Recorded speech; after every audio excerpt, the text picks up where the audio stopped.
Ano, unang-una, as a player, isa pa lang yung achievement ko. Tapos, wala pa talaga akong, parang nakukuhang champion like MPL, trophy, gano'n. So, parang hanggat hindi ko talaga siya nakukuha, hindi pa rin ako titigil. Kasi, parang marami rin akong sinakripisyo sa sarili ko para dito. So, parang kung susuko ako, parang sayang naman yung mga sinakripisyo ko. Message ko sa past self ko, huwag kang mag-doubt sa napili mong desisyon yan. Kumbaga, although hindi mo nakukuha pa rin hanggang ngayon, huwag kang sumuko kasi lahat naman ng kung nasan ka ngayon is ibig sabihin, dinala ka para doon. So, huwag kang sumuko, huwag mong bitawan. Hindi ka naman mapupunta sa sitwasyon na to kung hindi yun yung will ni Lord para sa'yo.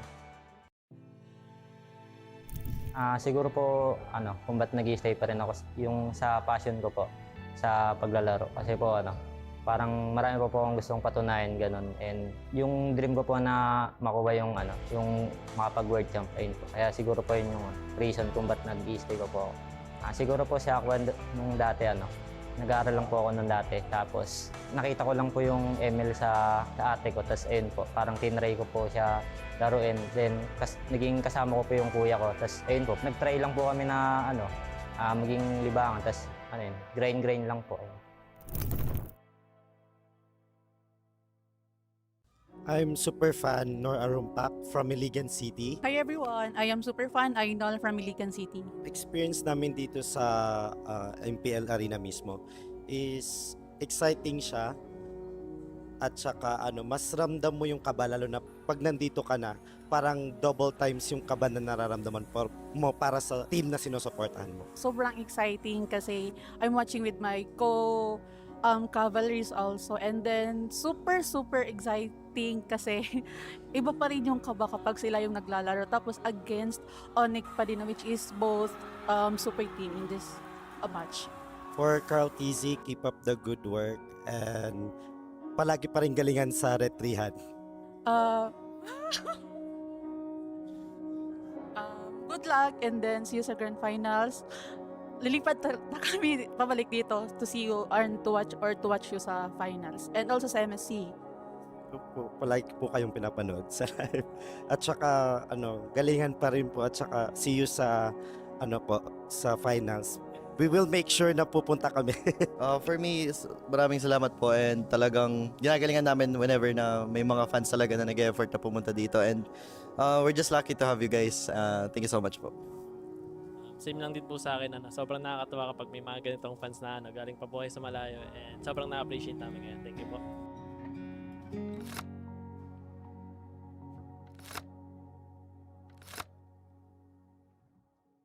Hey ML super fans, it's fun to watch the games live, but you know what's better? Watching the games right here at Victoria Sports Tower. And I'm here with some ML super fans. And before anything else, guys, introduce nyo muna yung sarili nyo sa ating audience. And saan kayo nanggaling? Hi, I'm Jules I'm Alea. I am Alexander. And from Muntinlupa. Muntinlupa. So, ML super fans na family, right? Kayo po yung tatay nitong dalawa. And meron po kami narinig kasi mostly sa ML, yung mga anak, sila yung naglalaro tapos ipapatry nila sa magulang. But this time, it's different. Narinig ko po na kayo po yung unang naglalaro ng ML tapos parang inudyukan nyo yung mga anak nyo na maglaro. Yes, so fan na po talaga ako ng ML, ng MPL since season 1. Season 1, grabe. Yeah, so mga 17. 8er pa and... And ngayon, kamusta naman po yung experience nyo watching the games live here at the MPL Arena? Ang saya, ang sarap. Mas nailalabas ko yung pag-cheer ko, gano'n. Sa bahay kasi medyo nasisita ng asawa pag maingay. Bawal maingay. Pero matanong ko lang po, sino po bang anong team yung sinusuportahan nyo at sinong player? Ang paborito talaga namin ngayon is Falcon and si Flap Keys. Si Flap. And kung meron po kayong message kay Flap, ano po yung sasabihin nyo sa kanya? Kunin natin yung championship ngayong taon. For sure. Natalo na natin yung TL. Talunin lang natin sila ulit. And yun nga, grabe yung momentum ngayon ng Team Falcons. And I'm sure magtutuloy-tuloy lang yon, right? Flap, kanina ang message nila sa'yo, sana daw mag-champion kayo. So, ikaw naman, Flap, may message ka ba sa mga super fans mo na talagang pinuntahan ka from Muntinlupa? Thank you po sa pagpunta. At yung message ko po is, isa kayo sa mga dahilan kung bakit nagpapatuloy po ako at sana patuloy niyo po kaming suportahan. Mahal na mahal ko kayo. And you know, it's super fun na makakakita tayo ng mga ML Superfans and of course, their beloved player. And we'll see guys, if matutuloy ba ang championship nga ba this season is for Team Falcons. So, we'll see that right off.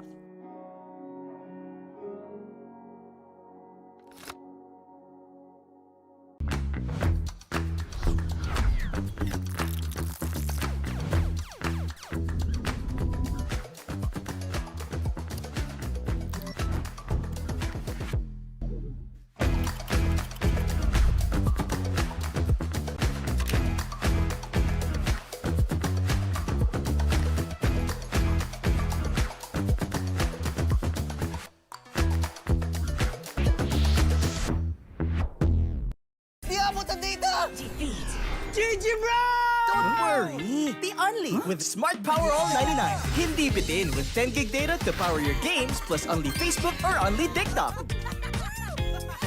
Load now! Wow! You know your scalp can get up to 5 times more dandruff? Get triple anti-dandruff power. Supercharged with Clear. Hey, you! Did you know men have 1.4 times weaker scalp? Get a shampoo that's 100% made for men. Supercharged with Clear. Enemy alert. Your scalp gets 1.5 times greasier, causing dandruff. Get triple anti-dandruff power. Supercharged with Clear.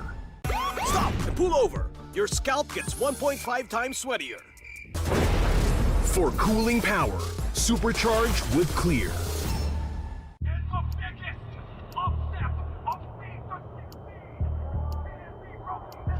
Paano ko kaya sila masusuportahan ngayon ng mas maayos? Kailangan ko ba magpalit ng strategies?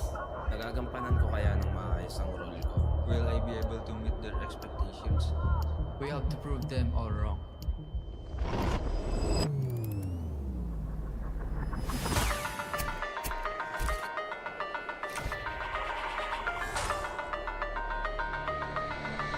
Time to win.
Kaya ako nag-i-stay pa rin dito kasi syempre unang-una as a player, isa pa lang yung achievement ko tapos wala pa talaga akong parang nakukuhang champion like MPL, trophy, gano'n. So parang hanggat hindi ko talaga siya nakukuha, hindi pa rin ako titigil. Kasi parang marami rin akong sinakripisyo.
17th season of MPL Philippines is brought to you by the following sponsors. Infinix, the official gaming phone partner, the power behind every Madlang gamer. Smart, the simply reliable connectivity partner of the MPL. Our partner in esports, Clear Men. And our strategic partners, TT Racing, Ferry, and SIP. Don't miss any MPL action by following our official Facebook and subscribing to our YouTube channel. Follow MPLPH on TikTok for more content. Experience the lakas ng Pinas of MPLPH Season 17 live at Victoria Sports Tower. Grab your tickets now via the official MPLPH website. MPL Philippines is monitored and supervised by the Games and Amusement Board.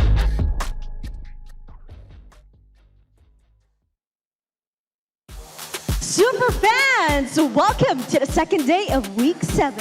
This is your very own Odin, and hosting with me today is the very lovely Thea. Thank you, Odin. And you know, ramdam na ramdam ang energy dito sa MPL. At alam mo ba kung bakit?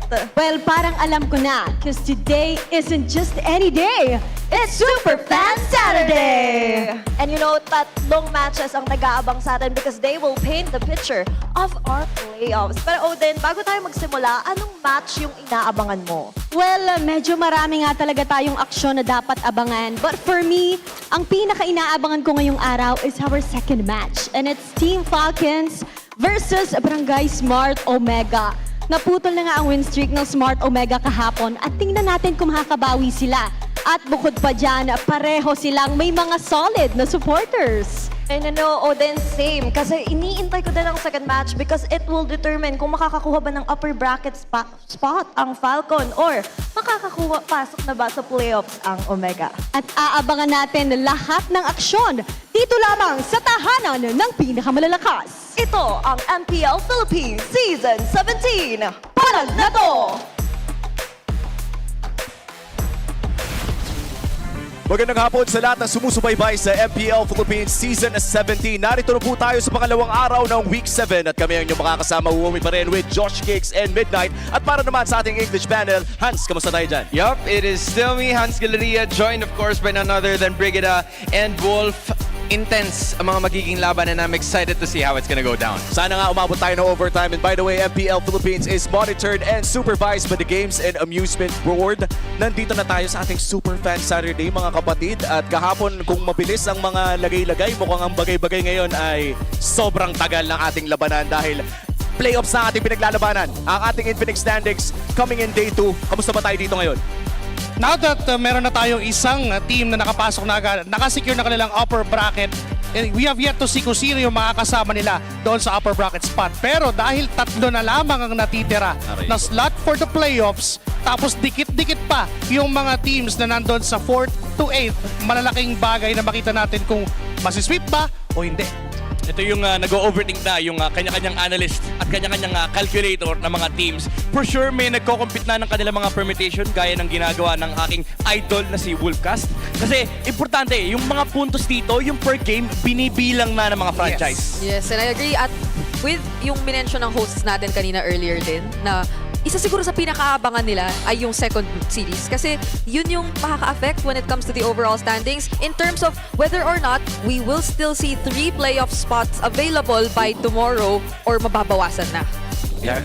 And yung fate ng ibang mga teams na hindi na nila hawak. Like TNC, unfortunately, bukod sa kailangan nilang manalo sa TLPH in order for them to get to the playoffs, they also need to kind of wish that Twisted and APBR and Omega, and by extension, Aurora, to not win any games. Which is interesting because they will also fight against each other.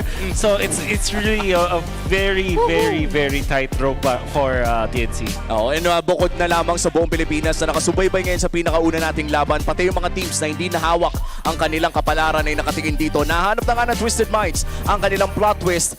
Paano naman ang APBR, mga kapatid? Medyo ilang matches na nating napapanood na nahihirapan sila. Yeah. Alam mo sa ngayon pare, feeling ko yung plot twist na yan, nangyayari talaga yan sa mga magagandang ganapin. I feel like for Twisted Minds, I'm happy that it worked out for them at this point of the season. But for APBR, the plot twist happened earlier. But in this scenario, how do you recover from it? Because again, Twisted is ready for it all the time. Ay, ang sarap nga naman kasi talaga, no? Dahil nandyan ang ready na si Tracy McReady. 13 points in 30. Hindi, joke lang. Ibang Tracy. Ibang Tracy pala yun, ibang Tracy. Pero grabe, no? Imaginein mo, siya mismo nagsabi kay Coach Bonjan, Coach, ipasok mo ako. Yep. And isa sa, I think, nag-stand out when it comes to the interview we had with Twisted Minds after that series was the fact na when Tracy or when Bonchan told Tracy na ito lang naman ang bilin ko, direction lang ang ibigay mo sa team. And it was very clear na through their gameplay, Tracy was able to provide Twisted Minds just that. Yeah, and I'm actually very surprised when Tracy was subbed in for Kaloy because I am a Kaloy fan myself. I think he's a really good player, but I think what Tracy brought to the table was something of a fresh vibe when it comes to the approach into the game.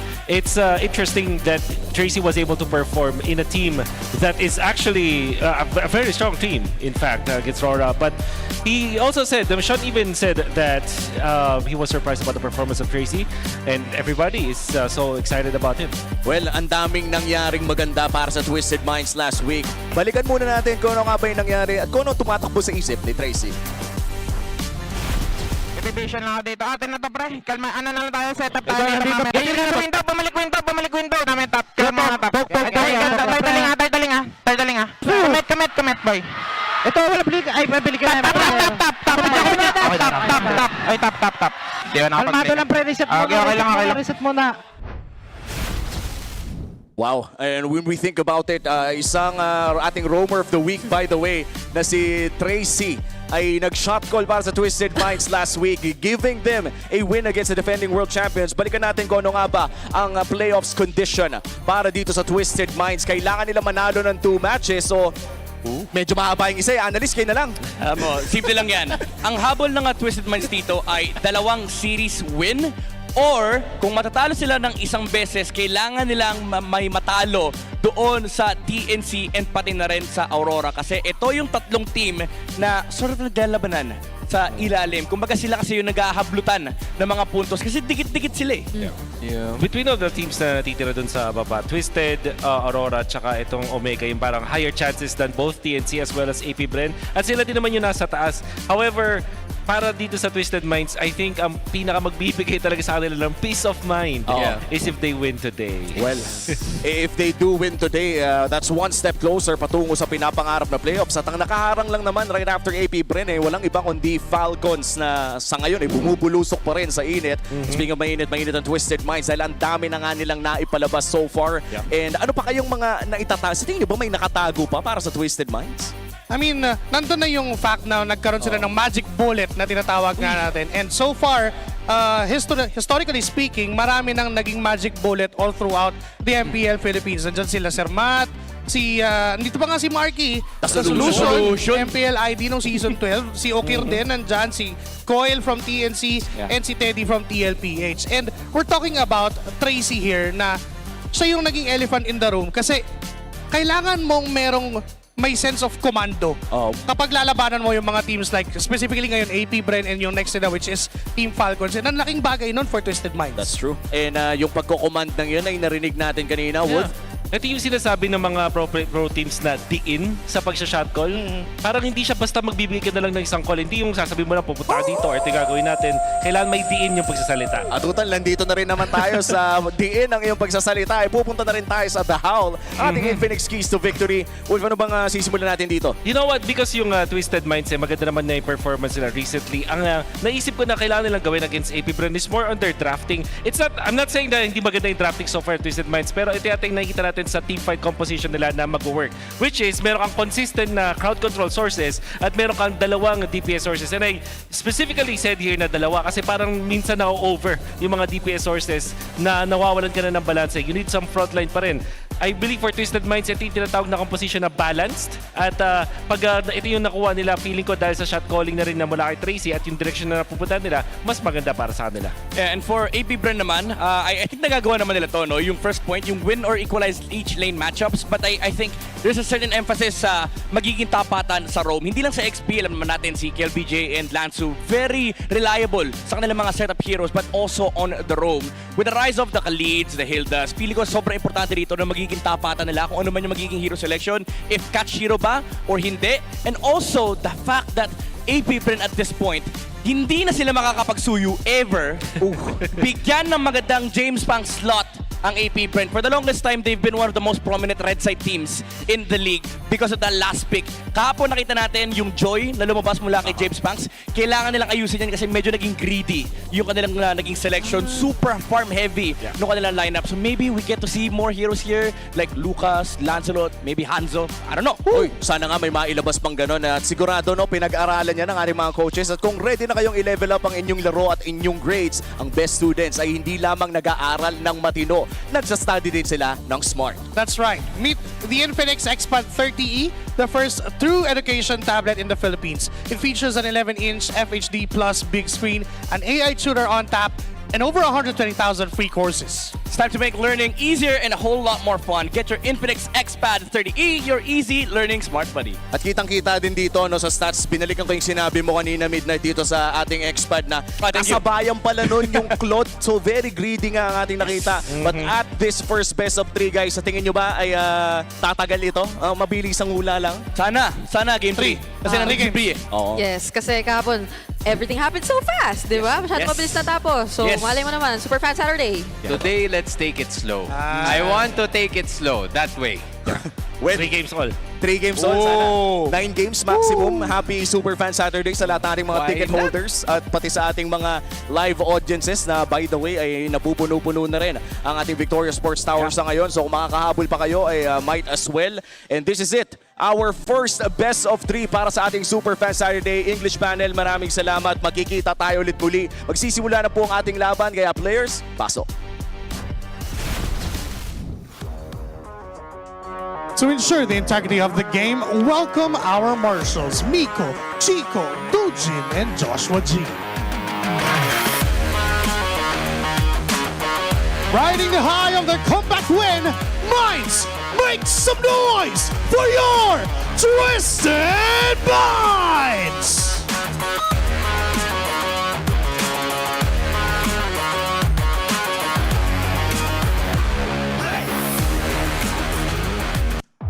Backs against the wall, fighting to stay alive.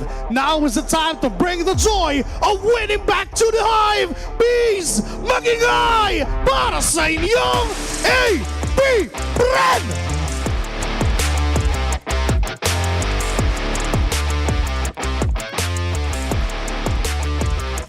Joined by our head referee, the Chop Master himself, Sent. And the head coaches, Coach Bonchan and Coach G. Will we see another twist in the plot? Or will we see the revival of the hive? Sino ang unang tatama? Ito na ang unang laban sa inyong Super Fan Saturday! Making one quick tweak was more than enough. Can they keep it going? This is Twisted Minds. Yep, especially if, as mentioned in the keys to victory, we do see a more overall a lineup that doesn't really lack specific parts that would especially hurt them in the long run. This is something that Twisted Minds, especially with the Magic Bullet, Tracy slotted in, was able to address. But APBR, they've been the team who's a bit too experimental. I wonder if they'll be clashing in terms of that aspect. Yeah, it's really difficult to answer that because when I'm looking at APBR, I know that they're really good. I know that each individual has their own potential, but it seems like nobody has went online all at the same time. It hasn't happened yet. Like we always have seen James Max be consistent, but the others, they're just not. Yeah. I just agree with the fact that you've mentioned, you know, not all of them get activated all at the same time, and it really shows in terms of the kill participation because I rarely ever see some teams have less than 70% in terms of KP. I think that's at least the average or maybe even more. So that might be just a minuscule stat, but it says a lot about how APBR has been performing. Yeah, and especially the hero pool, right? APBR, they've been explicitly mentioning that they're trying a bit more freestyle approach. I don't know if it's working for them though. But here's a bit more free will from both of our players. Here is a smart 5G ping test.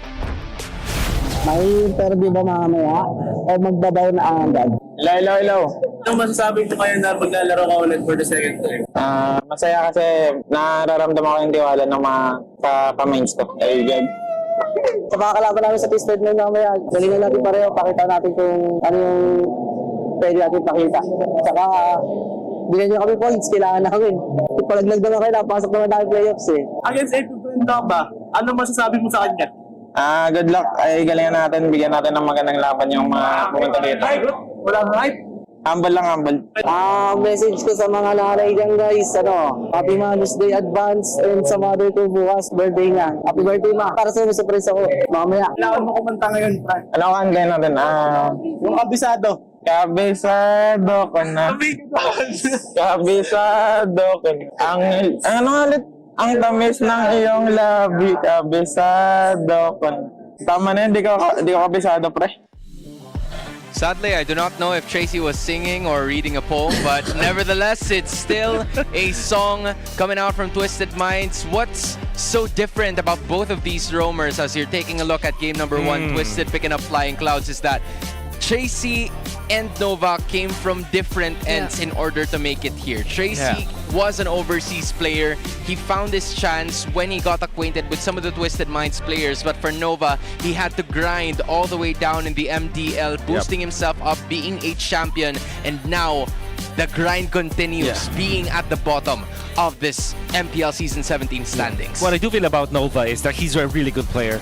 And I understand where he is always coming from, but I think that it's just, they just don't like simultaneously go locked in together, if that makes sense, right?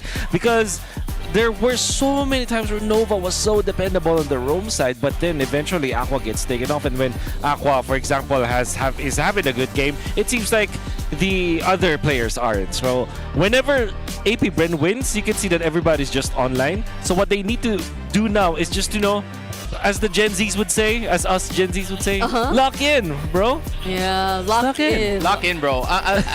You're right. I mean, we've seen that over the first 2 weeks of this season, right? But if I were to ask you guys, what is it exactly?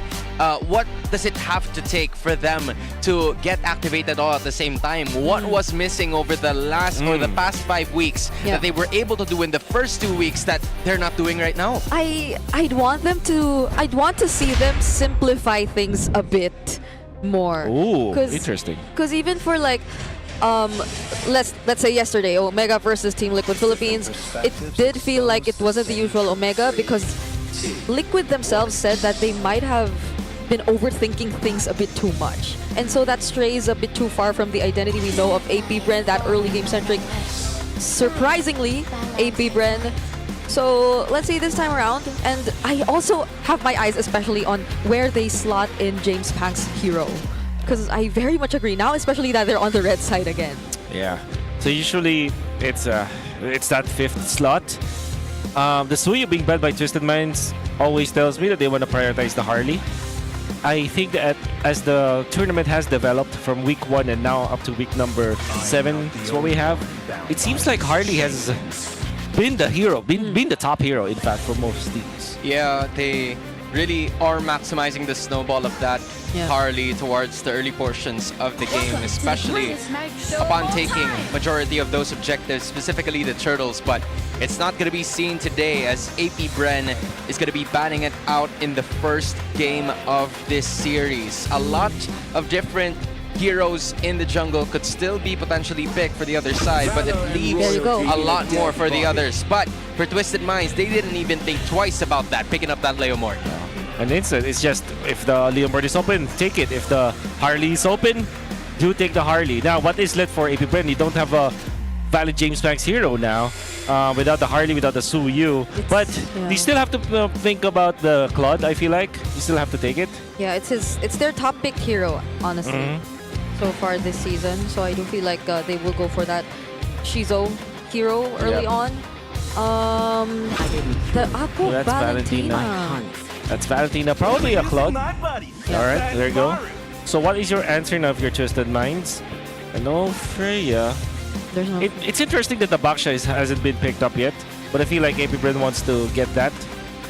So I think they will third pick the Baksha, and Twisted Minds, they will have to settle for a hero that will counter this Claude. So what they typically use well, they do find the Farsa against the Claude. Use that as well as the Kimi. So maybe that's the idea here for APBR. Yeah, there's still a lot of possible options left for Twisted Minds, but they will be going with a Kalea and Uranus. These are two of the frontliners that will heavily be depending on how Lansu and Tracy will be communicating towards that potential attack of Twisted. Yeah, not much setups to expect from the Admiral, but at the same time, it's a lineup that will force you to be a lot more coordinated if you really want to make it work through the Uranus and the Kalea being the front lines. So APBR, I hope they also have that lineup that could be well coordinated. They have to pick up the Baksha now. It will be banned out. I'm not seeing double here, right? The Baksha is open, right? Yep. For the very first time, it's not prioritized. I'm actually surprised. Yeah, now I wonder, Wow, no Baxia. Rarely does it ever go colorful. It's usually gray, right? But it's still not even available in this one. They wanted to patch things up using this Alice and not a Baksha. They might have a threat to go, you know, with the first skill and then Throne of Ruin towards the back, but what's the idea behind this? Why not Baksha? And they can take out, like, although they can take out the Nausea heroes, like the carry, I also don't know, because we're slowly approaching that route again of APBR putting James Pax last. There goes the carry. Wow, I'm actually in utter disbelief. But I feel like with this kind of configuration from APBR, I think they'll go utility jungler anyway. So let's just say that the Baksha will be banned out. They'll be left with Guinevere as well as Fredrin. And the Twisted Minds are not even thinking about that. They are going to be willingly giving that away. But the idea for this Alice is that it answers the Uranus lane to lane. It's not a hero that you will utilize the Tsunami Slam on. The APBR are going to be playing the long game here with this very greedy draft that they have. You know, it starts to make sense why APBR tends to ban out that carry and maybe even another gold laner. It's because of the utility that Wolf has just mentioned a while ago. Twisted Minds doesn't really care about banning out utilities as much, probably because, one, they have the Kalea on their side, so anyone that goes near that box or maybe the composition of this Twisted Minds team would immediately be thrown using a Tsunami Slam. And they also have a Leomord, which is practically good on team fights. So APBR, they're kind of cut in the corner here. It's Twisted Minds blocking all entries. If it's really a Baksha in the jungle though, then the damage would clearly be mainly just from Shizo at that point. There's also Guinevere still available, but yes, that's Gwyn. I do like the Gwyn though over the Baksha now, especially because you kind of have to have a little bit of an early game potential, and the Baksha also is more of DPS. You need a little bit of lockdown now. And the Kimi that we talked about earlier was now bound up by APBR. They're really gonna give the Baksha now. Yeah, I mean they're willing to do so because again they have enough crowd control to be able to neutralize the situation just in case James Banks goes into deep here. But now they're still missing a jungler and an XP laner. Or should I say the roamer. Yup. And that's the Baksha. Okay, it was delayed for quite a bit, but it's still here. So Twisted Minds, the cards on your table now. So is this the Gord? Yes. Oh, love it. Gord, and then probably no carry, maybe a Harith. It's still open. Yeah.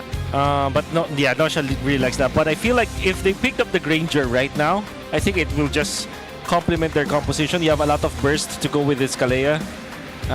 It just helps their case. But Harith is also a hero that they can consider. Yeah, because so far it's. Or what if they go crazy like Beatrix now? Nosha's yet to show us like a different hero. Go crazy with the Beatrix. Nosha's talking. That's great. Oh, Moskov. Okay, this is what I did not expect. Moskov getting picked up quite quickly for all of them so far. I feel like majority of their composition would really be relying on some of the damage coming out from the Leomord, hoping that Nosha would have enough time. But there's just a lot of players rotating on the other side, and another Joy is going to be completing a composition. A Joy, you heard it from the other side. The frustration of Midnight, but Wolf just sighing out of frustration as well. But super fans, no need to be frustrated, because all you have to do is scan the QR code and predict the match winner correctly for a chance to win 1,000 MLBB diamonds. Guys, 57% looking out here for APBREN, but Joy, slightly a bit of a concern, or maybe even a major one for the Bees, because they're facing off against some really good CC heroes. This is almost what they call the Keki strat. So it's 4 magic damage and then 1 physical damage, but configured in a very different way. 4 magic damage healers. Welcome to APBREN School of Wizard. School of Witchcraft and Wizardry. Oh my gosh. This freelance. is it. I wonder who's Harry or Why did I say freelance? I was supposed to say freestyle. Because you are freelance. Oh, right. Well, we're going to be freestyling all the way to game number 1. Both teams, Twisted Minds and APBREN, are going to be looking for some points to boost themselves up into the standings even more. But for Twisted, they've had some quite familiar heroes that they have been using all throughout the season. But for APBREN, they are using that 1 magic bullet, and James Banks picking up this Joy. It hasn't worked for them over the course of time. What's going to be the difference now? I do hope that it works now, honestly, but it's so difficult. Oh, it's an early skirmish that we're seeing that'll convert into a first blood. Everything goes down, and James Banks picks up a double. Hold on now. Hold on. Let him cook. Let him cook, chat. Okay, wait. 2 kills in the first minute. All right, you don't want to see that ever if you're Twisted Minds. Yeah, it was a really good swerve, putting the backshot in roam, and now they're just accelerating every single movement. Flicker forced out from Sean. James Banks, just look at him, not even afraid to go up against Lansu and MP the King. Oh, by the way, Flicker's in, tries to go for the chase, but now gets punished by APBREN. Oh, things are looking amazing for APBREN. They have been styling on Twisted in the first minute and 30. Unbelievable. I mean, Lansu, come on. We all know you're in this. You're not gonna be able to get a kill, even with that flicker. I mean, it's exciting if he was able to pull it off. But we kind of know that it will never be enough. However, that disaster start for Twisted Minds is effectively erasing what we're saying about how greedy the lineup of APBREN School of Witchcraft and Wizardry is. Yeah, I think it's important for them to pick up something first. Oh, what a response! He's not even able to walk to the turtle. Twisted Minds just immediately take the best possible pickup available. While KelVJ going in, Phantom Steed already committed. MP the King securing the turtle. There's a knock from the title strike. MP the King goes down. Tracy next. 2 members taken out from Twisted Minds. Dude, correct me if I'm wrong, but I think APBREN has 1 hero in mind, and it's always MP the King. Yes. Take him down as much as you could. Yes. I will not correct you there because you are already correct. The fact that APBREN still fought in the turtle, despite not having their jungler, kind of tells us that they just want to fight. And to be fair, you can see KelVJ is 1-0-4. Before that happened, he was already very tanky, very beefy. They output so much damage, and Aqua actually copied the right hero, MP the King, with the Phantom Steed being copied by this Valentina, means that the damage output is just so immense under that turret. And even when this backshot is not a jungler, the benefit you get out of him being from a roaming position is that he actually outputs so much damage, even with just skill 1 and skill 2. Dude, then all of a sudden, the Alice Red 3 started to make a lot more sense. So you were thinking about the Baksha not getting picked up in the first phase, but for APBREN, they had a lot of things on their mind, but they placed it all at the right time to develop this 1.2k gold lead. Sean finally picking up that first item of his, but Twisted Minds is having a hard time trying to make some moves around the map because of how fast APBREN has been rotating. Yeah, and Nova is already like way ahead of the pack, way ahead of Tracy.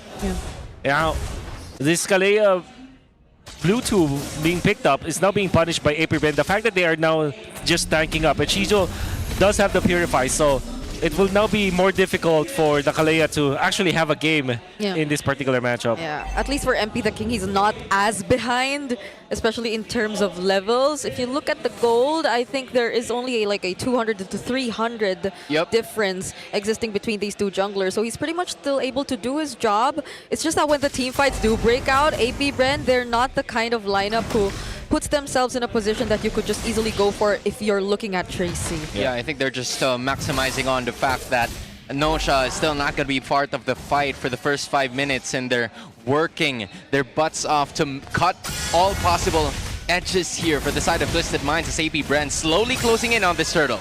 Okay, Kill VJ actually really tanky now. They will be the ones starting out this fight. There goes the Phantom Steed yet again. Throne of Ruin 2 as James Pax secures the turtle. SOD landing. You see AP Bren going all out in this team fight. And it's just Kill VJ left going for the chase. Does he actually want to go for this? Okay, now he gets punished. Oh, that is quite painful for KelVJ. He didn't need to pop off that flicker. He was going to die anyway, but AP Bren still manages to get a major objective. Major objective, a kill for James Pax, and then Shizu was part of that trade, surviving with a sliver of HP.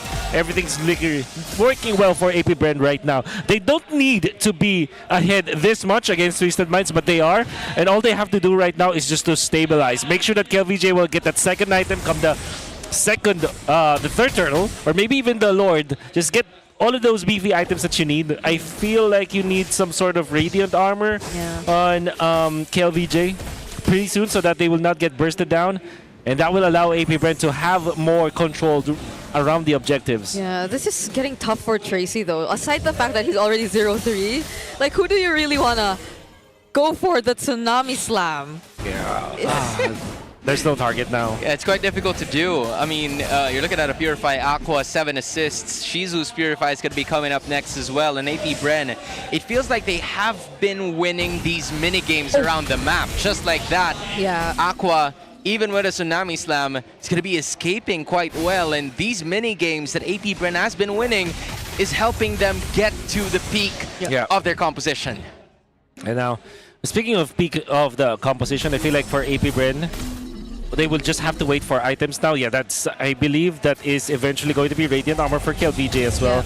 And then for the Valentina, I feel like you kind of need some sort of sustain as well, because now for AP Bren, they don't want to really burst down the heroes of Twisted Minds. They can if they want to go that route, but I feel like the better option for them is to go for sustain, especially because Twisted Minds comp, they can eventually run out of burst. Okay, Tracy looking for that title strike, knocks up 2. There goes the Mystic Gush as well, but it's still James Pax securing this objective. And now Lanza gets isolated, forced out to flicker.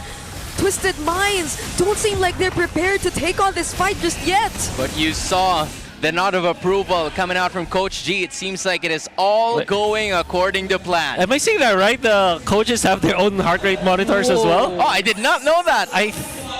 Because there's like a heart rate monitor for Coach G. Oh, that's pretty cool. That's pretty cool. He seems pretty chill too. I wonder how it feels like to have that while you're just watching. Maybe it even increases in terms of heart rate compared to the players. But hey, for AP Bren, they're looking good right now. From 1.8, they're slowly building it up even more, 2.1. Yeah, look at this lead between both cores of Twisted Minds and AP Bren slowly ballooning up, and it's Shizu being untouched so far. I think majority of that gold lead comes from the gold laners, and I feel like that's very important for AP Bren, especially in those team fights. AP Bren are also controlling the river in a very correct manner. Look at this, they have changed their lanes drastically. The mid laner and the XP laner now controls the mid. Nova, obviously with his backshot, will just control the river. And both side lanes are now being occupied by the scaling heroes of AP Bren. It's going to be the Joy for the top lane and of course the jungle, and then the Claude is just going to be pushing turrets. I feel that what you can expect from Shizu is that he's going to be in the lanes where the turrets will be available for them to take. But slowly and surely, Twisted Minds is going to be taking a bit more of those gold, and Nosha quite surrounded. Oh, he skips the Spear of Misery and the title strike! Purify gets to reach Nausea still. Aqua takes the kill, but that's the gold later down for Twisted Minds as Tracy's doing his best just to escape. Gets knocked back. Mystic Gush as a response as the other members of Twisted Minds catch up too, and miraculously, MP the King somehow finding trades for Twisted Minds. The hero usually arrives late to the scene, but MP has managed to turn disaster into destiny. Oh, this is always the problem I see with APBR. They look disconnected. James Max, the way that you see his hero move, you know that he's gonna get out of there. I think the shot call for APBR was get out. We're happy with the Nausea trade. Let's get out of there. But they stayed, and now APBR not only have lost two of their heroes, in fact, but also the Purify onto Aqua. You don't want to see this if you're APBR. Still, they do have an immense amount of lead.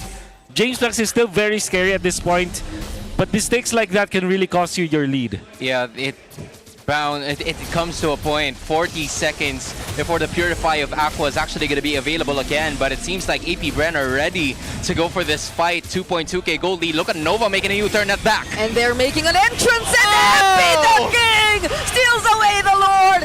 SOD lands too. We're seeing Nausea join this fight, and James Max is the first to fall alongside Shizu. No damage available for APBR. Nova all alone up against 4, and the team fight is split into 2, but it's a win for Twisted Minds. Twisted says call an ambulance, but not for us. They're just giving a bloodbath to APBR after that 2k gold lead. Oh man, it's the composition of Twisted Minds. Their 5v5 fights are just so good, and how the mighty have crumbled. APBR, oh my goodness, one mistake was all it took. Oh, it's a blunder for the Bees. Now they're backed into a corner after landing those punches, those hooks one by one. Here they go again. Aqua steals away the Tsunami Slam, but it's just gonna be Lansu, not even using his ultimate nor the flicker because he knows he could just walk out of that. The Lord marching down bottom. KLVJ going in alongside Shizu with a blazing duet. Did he really want to take on this fight? That's a multiple match setup. And there you see how Tracy just denies the entry. James Max falls down too. Twisted Minds were just ready to protect each other. Oh, that was just all Tracy looking at the front lines. Now it's going to be APBR on the chase. They're going to stop it at that. The siege comes into a halt, but Twisted Minds is now holding the biggest goal lead of his game number 1. Oh, unbelievable stuff coming out from Tracy. You would think that Twisted Minds have all their fight taken away from them, but Twisted Minds have found an opening with Tracy once again, especially the bottom lane team fight where the peel was great. We can see through the replay what happened in this Lord fight as Shizu did not even pop his Purify. Unfortunately, because of that, it was very awkward for James Max because I think he was waiting for the Blazing Duet for him to also go with the Claude so that they can take on the members of Twisted Minds. But because of the fact that Shizu did not pop the Blazing Duet and the Purify and /or of the two important buttons that he needs to click during that moment, that was the problem for APBR. But now Twisted Minds, of course, we cannot deny the fact that they have been playing well. MP the King is so clutch, and so is Tracy. And Nausea is just so dependable on this Moskov. Yeah, that positioning coming out of Nausea after that bot lane team fight went onto the hands of Twisted Minds after he stayed safe in the middle of everybody just punching each other out. And APBR, now Shizu is almost tied up, or maybe is trailing behind the gold lead of Nausea, and this now makes it difficult because what they started from, or where they started from in the first 2 minutes is long gone. And I still cannot believe MP the King did that just now. He literally used the Phantom Steed a couple units away just for the stun and steals away the objective when in fact every single member of both APBR and Twisted Minds were around the Lord pit. It's not even a stun, it's like more of a nudge actually. It's like, you know, you get knocked off your feet for a bit. But now APBR, they still have a lot of strength when it comes to their team fighting, as long as they click their right buttons, I feel like. And find the right targets. Lord cut down. Okay, here goes the Phantom Steed once more! The first pickup is actually KLVJ! APBR lose their setup. Shizu goes in, stun, and there's the Purify, but it was enough! APBR secured the objective, but Nausea still catches up and finds Nova! 1 for the price of 3. They may have gotten the Lord, but it's now going to be Twisted Minds, full 5-man squad knocking down the middle. It's James Banks, Aqua, and Nova assigned, or it's not even Nova. Nova's also taken down. The Lord fortunately spawns ahead of time, but there are minions alongside Twisted Minds. They do not wish to extend this game any longer. It's a double for MP as they close out game 1. A complete turnaround. Plot twist unlocked yet again. Twisted Minds protects the cannon and finishes this game. Unbelievable comeback mounted by the hot streaking Twisted Minds. Their team fight coordination is off the charts as compared to APBR, who are just losing all of the contention around this Lord. Again, Shizu being taken out meant that there is no damage that can come out of APBR. They do have KLVJ as well as James Banks, but Tracy picks him up. Not even a time to react for KLVJ. Typically a very tanky hero, but if you are getting pummeled by a Gord, for example, as well as the Leomord, then you definitely have no chance. And now MP and the gang, they're just very clutch. It did feel though that APBR individually were a bit more, how do you say this? They were a bit more committed to their decisions. They were really trying to go in. Yeah. It's just not as coordinated as you want them to do things. Yeah, I think there were some big blunders that they've also done in the middle portions of this game that led to Twisted Minds having a slight window. Because from the start, we didn't really saw a window for Twisted Minds to make it back. But there he goes again. Just again, Tracy coming in clutch. Those tsunami slams, picking up the right targets and the MVP of game number 1. Tracy with the slam? I mean, I've heard that before. I've heard Tracy get 13 points in 30 seconds. Right. This Tracy got 10 assists in what seemed to be an impossible game to overturn, but they did it completely. Fun fact, and I will credit Santi here, because Tracy is actually from Iloilo. What? Ilonggo? Yep, correct. So correct. that's a province in the Philippines. He's the same with MP the King actually, and Tracy is actually getting called T-Mac back home. I'm not kidding. This is legit story. Tracy, his nickname back home is T-Mac. So people are calling him T-Mac, and boy oh boy is he clutch with the slams, man. Man, that's crazy. We saw a bunch of these plays coming out from Tracy where he started off this game, dude. 0-3-0. Like, no contributions whatsoever, but just the shift in the tides have worked as soon as he found the right target. Yeah, especially that one instance. I think it's this one. It's this one where APBR were really supposed to go for that counter engage, but look at this. He literally makes sure that James Banks could not reach Nausea, could not reach the other members of Twisted Minds. So look at, oh my god. even in decisions like that, it's very clutch. It's and then you can see Shizu jumping onto tried to reach Sean, but Sean was just too clutch with it. And this is interesting. They waited for, I don't know what they were. Oh, they were waiting for the minion spawn. So the idea here is you don't take out the turret first. You wait for the minions to get out so that they will not clump together, and it will be easier for you to push. What a great way to really push there. Dude, no minions, no Lord. More than safe for them to siege that base. It was a smart decision coming out from Twisted Minds. And for APBR, you know, they've checked all the boxes in terms of the early game, but it's just that they can't seem to find the consistency to keep the lead to themselves. Because for Twisted Minds, we're looking for some big-time plays from them up until the 7th minute. It's just that it worked so well for them. As soon as a blunder appeared, then they made the most out of it. Yeah. That's a thing. Because we were already describing the somewhat greedy approach that APBR has had previously in their previous drafts. And even for this draft, wherein you don't really expect the early game damage to immediately come through, they already had that chance. They had their moment.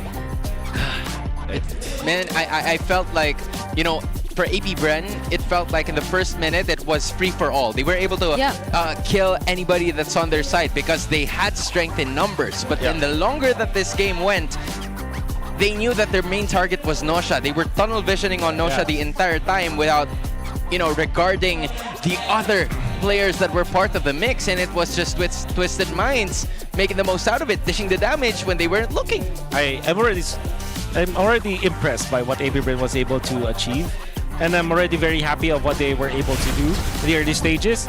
I really thought that this kind of composition from APBR would have worked already, especially because they are already ticking all the boxes.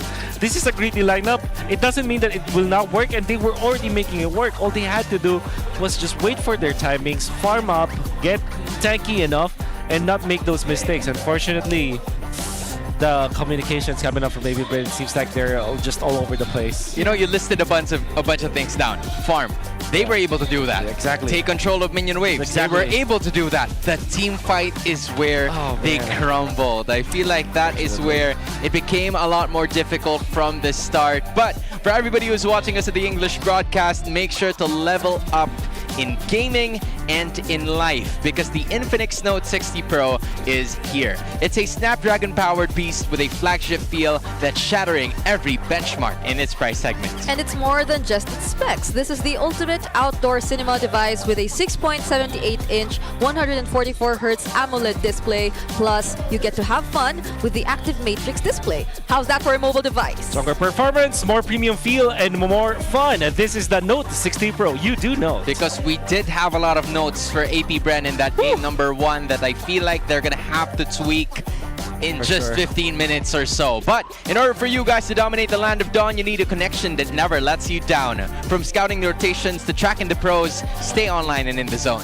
Power up with Smart Power All 99. Get 10 gigabytes of data for MLBB and your favorite apps, plus unlimited FB, calls, and texts. Share every GG moment with Smart, the simply reliable partner of the MPL. Just as how reliable Tracy was in that game number 1, but after 7 long years, we are heading back to where the Filipino MLBB dominance began. Catch the MPL Philippines Season 17 playoffs live at the San Juan Arena and witness 5 days of pure high-stakes action. That's from May 27 up until the 31st. And if you're a true fan, you've got to eye those VIP tickets because they're the ultimate all-access package for all our super fans out there. Don't just watch history, be part of it. Tickets are limited, so head to ph-mpl.com/tickets to get yours now and relive the glory of that whatever happened in 7 years ago. And if you're wondering, it was actually the first time we got the Southeast Asian Games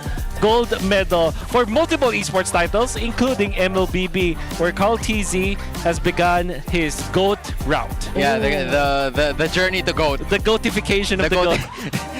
The GOATification. Usually for other dudes, it's just notification, but the GOATification is here. But you gotta bring your game face on for your smart power pose. We're looking at duos now. We rarely ever do this, but I think these guys take the cake, man. Come on, they started things off. You gotta give it to them, man.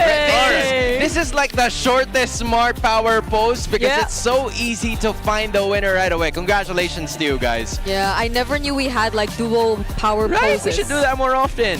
They're so cute. We previously had a lot more unique power poses though. We've had coaches, now we have duos. Oh, but speaking of what we have. Super fans, did you know that men are 5 times more prone to dandruff? Okay, sir. Don't let Flakes ruin your focus. Power up with Clear Men. Its triple cooling power gives you 100% dandruff-free hair for that ultimate fresh feeling. So supercharge with Clear. Okay, sir. I see it, sir. He's feeling himself. He winked. He's feeling himself, my guy. Whoa. He just kissed the cameraman. I feel bad for Jiren now. I wonder if he's okay or he's just absolutely flattered. He dodged it. He dodged it. He dodged the kiss? Yeah. I did? Yeah. Yes, Wolf, you did. You just did. You leaned back. Oh, yeah. Or maybe I got hit. Maybe, man. Or that too. You know what? That's true. Sometimes I got hit so hard. Yeah, sometimes if you get the killing feel. Whoa. Chovy. Whoa. Speaking of magic Substitution. The committee points at the buzzer. APBR Chovskirt is gonna be going in. Is this the first time that we're seeing Chovskirt the entire season or no? Yes, that's correct. It is, right? It is the first time. Oh, Chovy's going in. Chovy! I kinda miss like the Chove Skirt signature artillery mages. Yeah, now I'm looking at damage heroes. Now this is, I wonder, because you said it's the Keki strat that has been so familiar for a lot of the Filipinos, has 4 magic damage dealers. But with Chove Skirt's hero pool, are they gonna go that route? Are they gonna go full-on greedy, mage, artillery, just magic damage through the roof? You know what? At this point, every port in the storm for AP Bren. If this is the port that they will go to, if this is the Chove Skirt port, I'm okay with it because I really feel like AP Bren are just lost. They need a lighthouse. Maybe that Chove Skirt port has a lighthouse that will lead them to the right position. Yeah, honestly, standing 6 feet, he can actually he can be a lighthouse, dude. I think he is the lighthouse. He is the lighthouse. He's been looking and observing for quite some time now with how AP Bren has struggled over the last few times. And Bree, you're quite familiar with this player. You saw how he played way back in the MDL. What do you think is going to be his contribution heading forward into this game? Honestly, based on memory, I think there was a time we even considered him to be one of the best like mid laners in MDL. But you gotta look at this. Whoa! Stats don't lie. 6 straight weeks. Oh my Kill per game. It's big game James making it all happen. I gotta say, my God. Last week was a week where AP Bren only had 1 series. And they lost that series. That's also true. But look at this, like in a talent pool that has like Carl TZ, King Kong, Demon Kite is Kite is there. James Banks has the highest average kills in 6 straight weeks. Talk about prime James numbers. Prime James numbers. Banks, right? You know, would you want to go with James 23 or James number 6, bro? I think this is James number 6. That's James number 6. You know what we're talking about, right? Yeah. No, LeBron James used to wear number 23 and used to wear number 6. Yeah. Yeah. I think this is 6. This is like 6. This is just like a younger version. Oh yeah, this is like the Miami Heat version of James. Yes, you know? yes. I feel like in your case, would you want to go 2019 twice or 2026? Ooh. See, now you get it. And you chose 2019. I would choose this is 2019 twice. Yeah, I feel this like is 2019 twice. You guys get our point now. See, now bring it as part of the chat. Now bring it as part of the conversation. Thank you. Because again, guys, Chove Skirt, look at how he's smiling as he's sitting in this one. Hopefully that smile won't be wiped out immediately because it's Twisted Minds with the momentum heading into game number 2. But the change happens here. They're going to be switching sides using broken walls in this second game. What went wrong for them? Aside from those team fights, would you rather have them change the draft completely or are you going to stick with those? If I were to choose, of course I would prescribe to AP Bren that they should change their approach in the game. But because of repetition, because that I saw them already do it yesterday and now they're doing it today, it kind of tells me that as far as AP Bren is concerned, this is what they have prepared heading into this matchup. So that means that they know what to do with this one. All they have to do is just to polish it. So maybe changing the draft approach is not the way to go, but more like just be more clutch.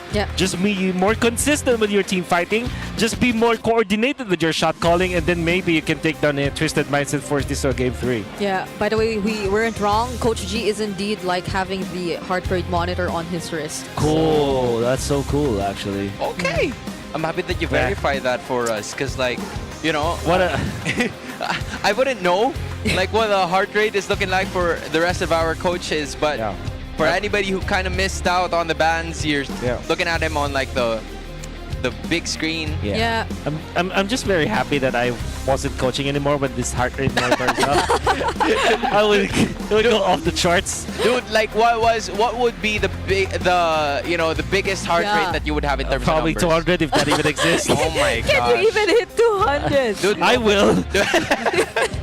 Breaking records in the worst way possible. That's right. Well, fortunately, that's not going to happen now because the casters also don't have their heart rates. But for the bans, From That would our be cool. teams, you're looking at the Suyu, Freya, and Marcel for Twisted Minds. Yeah. AP Brand had Phobius, Kalea, and the Uranus with them picking up the Harley first. Yeah, Finally. Harley first. Harley first for AP Brand, but Twisted Minds, the way that they approached this, and you did not see this, guys, but Twisted Minds immediately picked up the Khalid as well as the Yeah. Jushin, which tells us that they are prepared for this, that they have this line of drafting figured out, the way that they prioritize the Tracy hero as well as the Jushin, obviously a very strong hero in the metagame. AP Brand, they can complement this with a tanky hero with Harley, so maybe get the Turisla now, actually. Turisla. Or Alice, and then the, what is Chomskirt hero against? Maybe a Valentina or a Farsa, actually, So- or an Eve. Yeah. But you don't want to pick up the Eve against the Khalid, so I think Valentina. Oh, they they're- still picked it up. Yeah. What did we say about Chove Skirt? Yeah, Chovskirt's just more known for those artillery mages. We just saw an Arlott getting picked up by AP Brand early in the first phase of game number 2. I don't mind if it's KLVJ.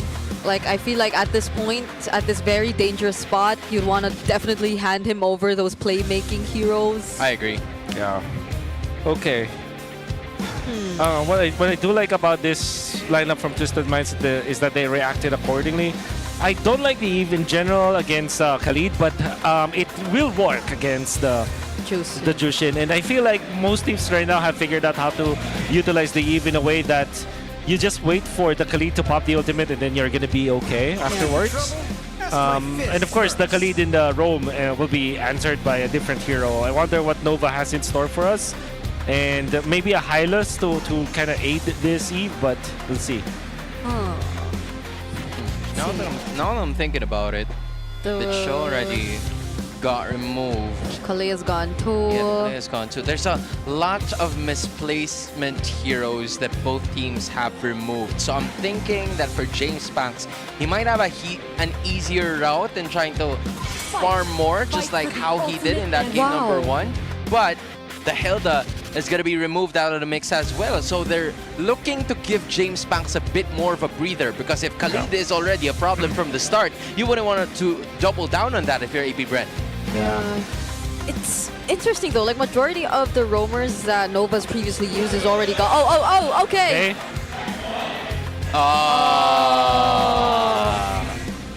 Yeah. You know, in Filipino, it's sana all. Yep. Or Sana all. in English, it's like, may everyone.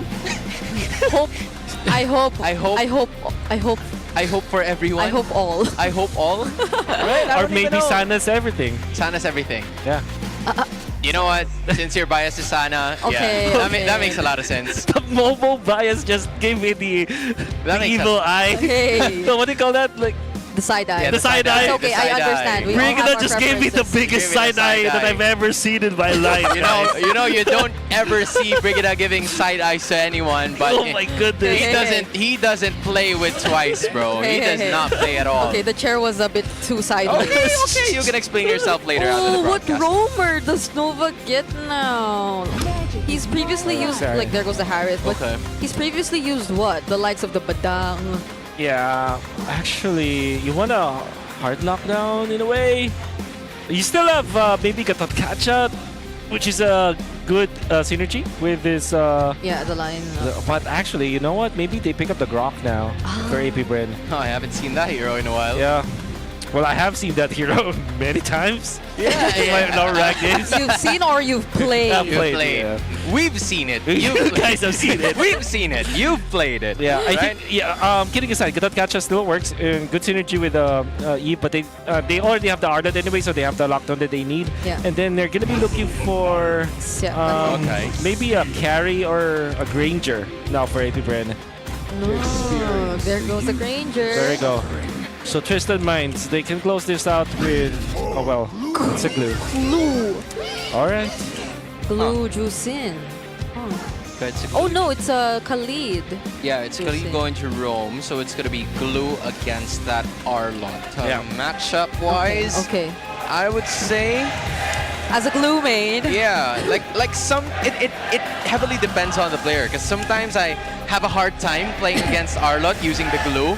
But in this case, I think since all of the explainers in this league are pretty good, I would say the glue is gonna have a hard time against that Arlott. But it heavily depends on the scenario. You're just gonna have to, maximize. Why am I being an analyst with this clue? Anyway, Wolf, take it away, dude. I think the early stage, maybe level 1 to level 2, that will be Arlot sided, but I feel like eventually Twisted Minds are not gonna really hamper down on that specific matchup. Eventually the glue will be more of a team fighter here for Lansu. Yep. And we know how good Lansu is with setup heroes, and he can really play this glue in that kind of setup. What's really scary about this is will Chovskirt actually have a good game against the Khalid as well as the glue? Yeah, this is the debut game for Chovskirt in Season 17. Again, for everybody watching, correct me if I'm wrong, but I don't think I'm wrong anyway. Nope. So Twisted Minds will not have to need to replicate the same blunder that they've had over the first 2 minutes. Chasey is not going to be overextending. It's just going to show some vision towards AP Bren that says, hey, I see you roaming around in your jungle. And AP Bren on every part of the map seems to be playing the more careful start compared to what happened in game number 1, where they were just running all over the map. Even for like KLVJ, we did mention that levels 1 to 2 might be a better situation for him, but even this Arlot that he has in his hands, he's not really playing it as aggressively as we thought he would. It's always Lansu clearing out his lane first. Completely understandable, because I think most of the heroes in this specific game would heavily require for all of them to reach level 4 before they actually commit to a team fight. Yeah. And what we also know about this kind of composition from AP Bren is just it's very team fight based. You really have to execute during your team fight. So AP Bren, maybe one condition that I would give them for them to win this is to not get poked before the big turtle fights and the Lord fights. Oh, this is looking like not just any poke. Nova doesn't have the AOG just yet, but they don't have enough damage to take him down too. That's Revitalized Force though, so that's not a good trade for AP Bren, and there's little to nothing the Twisted Minds have committed there. But yeah, this is what I want to say about AP Bren's composition, because they're so 5v5 dependent. They have to control the river and not get poked before a turtle fight happens. Yeah, but look at this though. It's already them going at it again! Okay, what did we say about Lansu and the surprises? He actually finds James Panks, one of the best possible targets, though doesn't have enough follow-up, and now he gets trapped in between tier 1 and 2 in mid. That's actually 2 members taken down by AP Bren. Oh, that's a turtle taken by TWIS, but AP Bren has managed to thrive over the overextension. That's actually great coming out from AP Bren, because they trade 2 for turtle, and James Banks gets to assist out of that. They will equalize their jungle too, and this will give a lot of opening for James Banks to now snowball out of control when it comes to farming. And because of all of the things that happened, wait, did I just see that correctly? 3,700? No, that's not. That couldn't be right. Yeah, 1.5k now for James Banks. Yeah, this is again a solid start for a composition that has Harley on their side. 2-0 in favor of AP Bren. Here they go again. Oh, Zippy the King, ready to go for the surprise alongside Tracy. But AP Bren, at least with the heroes that they have, also have very dependable mobility to get out of those kinds of situations. Nausea though. Nausea seems a bit too free. Yeah, I think it's because Shizu was forced to go a little towards that mid side to help and aid in terms of the damage output. Oh, hold on, that's the AOG and the real world not landing on anyone. AP Bren, their resources just went down like that. Yeah. This is why I feel like for AP Bren, they just have to make sure that they are not wasting all of their resources, because now it's 35 seconds before the turtle fight for sure. You'll get your AOG, but you cannot continuously do that. For sure that they have a pass right now, because their early game was really strong, and you have this Chovskirt Eve that's having a good time, and they will have their first item come the second turtle. There you go, the glowing wand, and then eventually a genius one for James Banks or somewhere along those lines. So what I'm trying to say is that surely they are getting away with this, but this could not happen time and time again. Yeah, this concentrated energy is what I want to say. Yeah, this heavily depends on how it's gonna go. Okay, KLVJ gets caught here. Nothing he could do as the Arlot up against that. As Twisted Minds transition to this objective, which AP Bren will take for themselves. RWM used just to force out the Crimson Beacon from Sean, but all they do is not proceed with the fight. Yeah. That's just a simple objective for a kill. Yeah. Twisted Minds identified that they cannot fight. at all in the second turtle. So what they decided to do is to punish to punish VJ, which was sitting in the bottom lane. He was taking his time, and because of that, they were able to get a kill with Lansu committing that one, and they got almost 100% outer turret energy shields for MP the King. So there's a lot of catching up that MP the King is able to do. And lo and behold, Twisted Minds are now getting the lead. Although it's just 200 gold lead, but they were able to snag that because of some map movements. Yeah, honestly, what he said or what Wolf said about team fights and AP Bren's lineup actually still bothers me quite a bit. Because if we were asking for like the better coordination and them being more synced up, then that's something I would really look out for when it comes to the 5v5 team fights later on. But speaking of the 5v5s, we're actually seeing a 4v2, which clearly goes in favor of AP Bren. This is what they've been doing in that game number 1, just overwhelming Twisted Minds with a total damage output, and AP Bren was able to take that turret in middle, but Twisted Minds would always have a trade in their hands. AP Bren, although that was a trade for sure, but I think that they had a better end of the stick as they are able to get the turret in the middle. Very important one, a very crucial one, especially in this stage where when we are just looking at controlling the river as well as taking over the neutral objectives. And with that, James Banks is now confident with 3 assists. Now they can push. So after a push in the middle, they are now able to pressure top lane. This is a very fluid motion from the members of AP Bren, and they're also allowing Shizu to have the farm. Hunter Strike and Sky Piercer at 4K. Again, we're talking about those really good early game decisions coming out from the Bees, but where they would usually crumble is in the middle portion. So Nova is going to have to check out every single bush so that AP Bren would be able to enter this one quite freely. Turtle cut down to half. Yep, and they actually check Nansu right there, holding that brush. Real Revelation used once again. The knockup from the AOG and the Zaman Force coming in from Nausea. Twisted Minds seem a bit too prepared to take on this fight as we see Lansu finding James Banks as well, finding Chopskirt too, and we see a wipeout courtesy of Twisted Minds. I don't know if you saw that, but sure, 2 people were at the hands of Twisted Minds. They were just distracting him, and it was Lansu zoning 3. I absolutely saw the hands. I know that you really like seeing the glue, but Lansu, my oh my, utilizing the flicker. I think that for the past 3 turtle fights, or at least the 3 times that Twisted Minds have won the team fight, is because of that flicker coming out from Lansu. He's already very low at this point, but he knew his exact condition. He was waiting for the space escape. He was waiting for James Banks. He was able to land that combo and able to take out James Banks with that surprise. And of course, the fact that Twisted Minds got out of the box of AP Bren, which was also really commendable for me. The way that they are 5v5ing against AP Bren. They are showing us that when they won against Aurora with a 5v5 kind of strategy in that game number 3 that we saw last week, it wasn't a fluke. Yes, now today we are seeing Twisted Minds masterful with their 5v5 team fights. Yes, this is the most aggressive glue I've ever seen played so far here this season, or at least in the games that I've casted. Cursed Helmet, the Cursed Helmet glue, a signature Lansu glue. This was not done only this season. He was able to do it last season as well. And I'm actually surprised that he went for this one. Not everyone goes for this kind of first item build-up, but Lansu, he makes it work. And with that, Twisted Minds developing a 3K gold lead is going at it again. Oh my goodness, it's always James Banks that he finds. RWM doesn't make it in time though, but this is an IMU. Okay, that is actually MP the King, and it's not the IMU. I think Lansu... He got caught there. I think Lansu actually baited his teammate in there. Yeah, that was friendly fire. That was friendly fire. That was friendly fire. MP the King was looking at it right away. It was like, Lansu, why'd you do that? I thought we were gonna go. Lansu had no choice, but they just apologized. He's gonna go back to regular programming. The good thing is that MP the King is at low cortisol right now. Just 68 in terms of heart rate, and deservingly so. 1.5K is what their gold lead is at right now.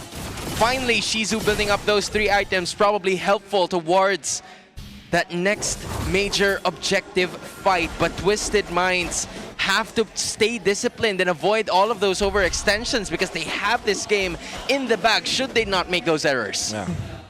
It's gonna be tricky for AP Bren, but for sure Twisted Minds have had the right moves so far. They will have all of their battle spells available. James Max now with another item, 3 items with a Brute Force Breastplate.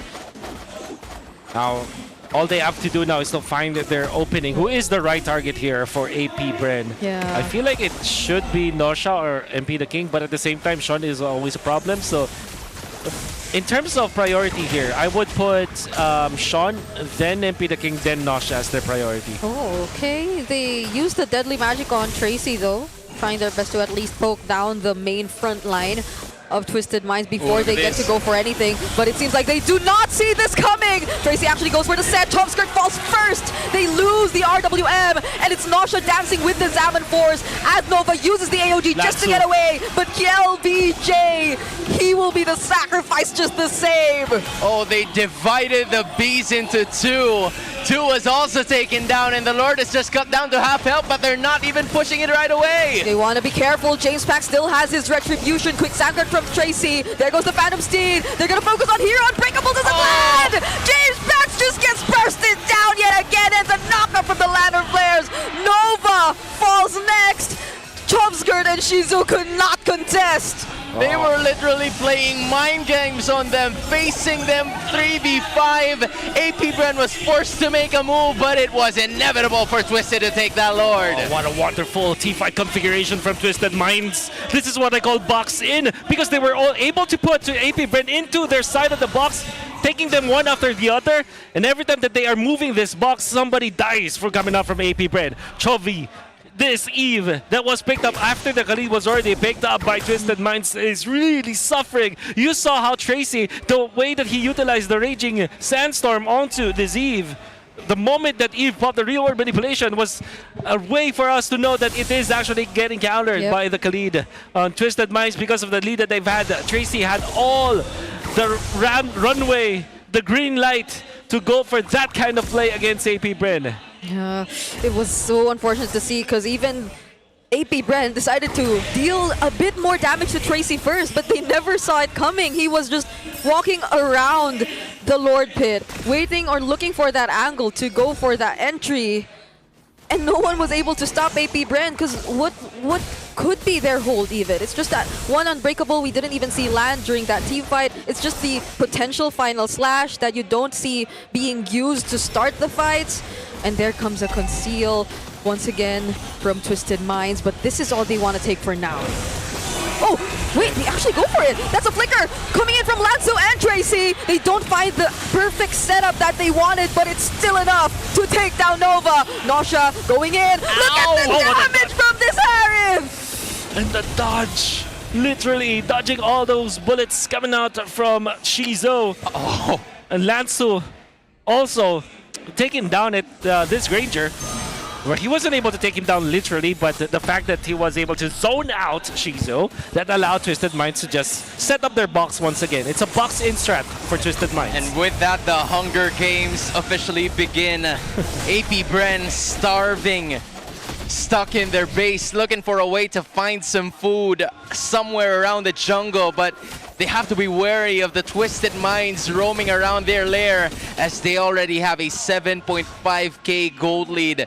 AP Bren was blindsided in that last team fight that led to an inhibitor being taken down bot, and Twisted Minds now freely roaming around the map, catching every single prey that they can get around the jungle. Yeah. What does AP Bren even decide to look for now? It's like their chances are dependent on either like a final slash. Yeah, final from slash. KLVJ, because even if James Pax finds some targets, he doesn't have enough time to really throw out all those cards enough to burst them down with the deadly magic. I feel like AP Bren just bait out the Lord, maybe. Allow Lanzu to go in. Make sure that James Pax will not be caught by Lanzu. Then take out the glue. Now the priority has changed. It should be the glue now who should be the target here for AP Bren. I think they will have enough. But then you can see Lanzu is a big problem because Lanzu, all he has to do is just to pop the ult. Look at this. Lanzu with the glowing wand. Yup, in Twisted Minds, Okay. walking on dangerous territory. But hey, I saw this before. Cram used it. Yeah. M7. Cursed helmet into, well, it was Ice Cream 1, I feel like. Yeah. But yeah, it's true. It's true. It does work. It does work. I'm sure. Yeah, even and especially if he just gets to isolate James If you are Pants. 8,000 gold ahead, yeah, I'm sure It it'll work. does work, man. It's just overwhelming in terms of the total damage output. And AP Bren with somewhat a Lansu damage build glue Yeah, somewhat, that you're going to have to worry about from the start of this Lord Siege. How can the Bees actually respond to this? The Whoa. scaling of James Banks is already over from the early game.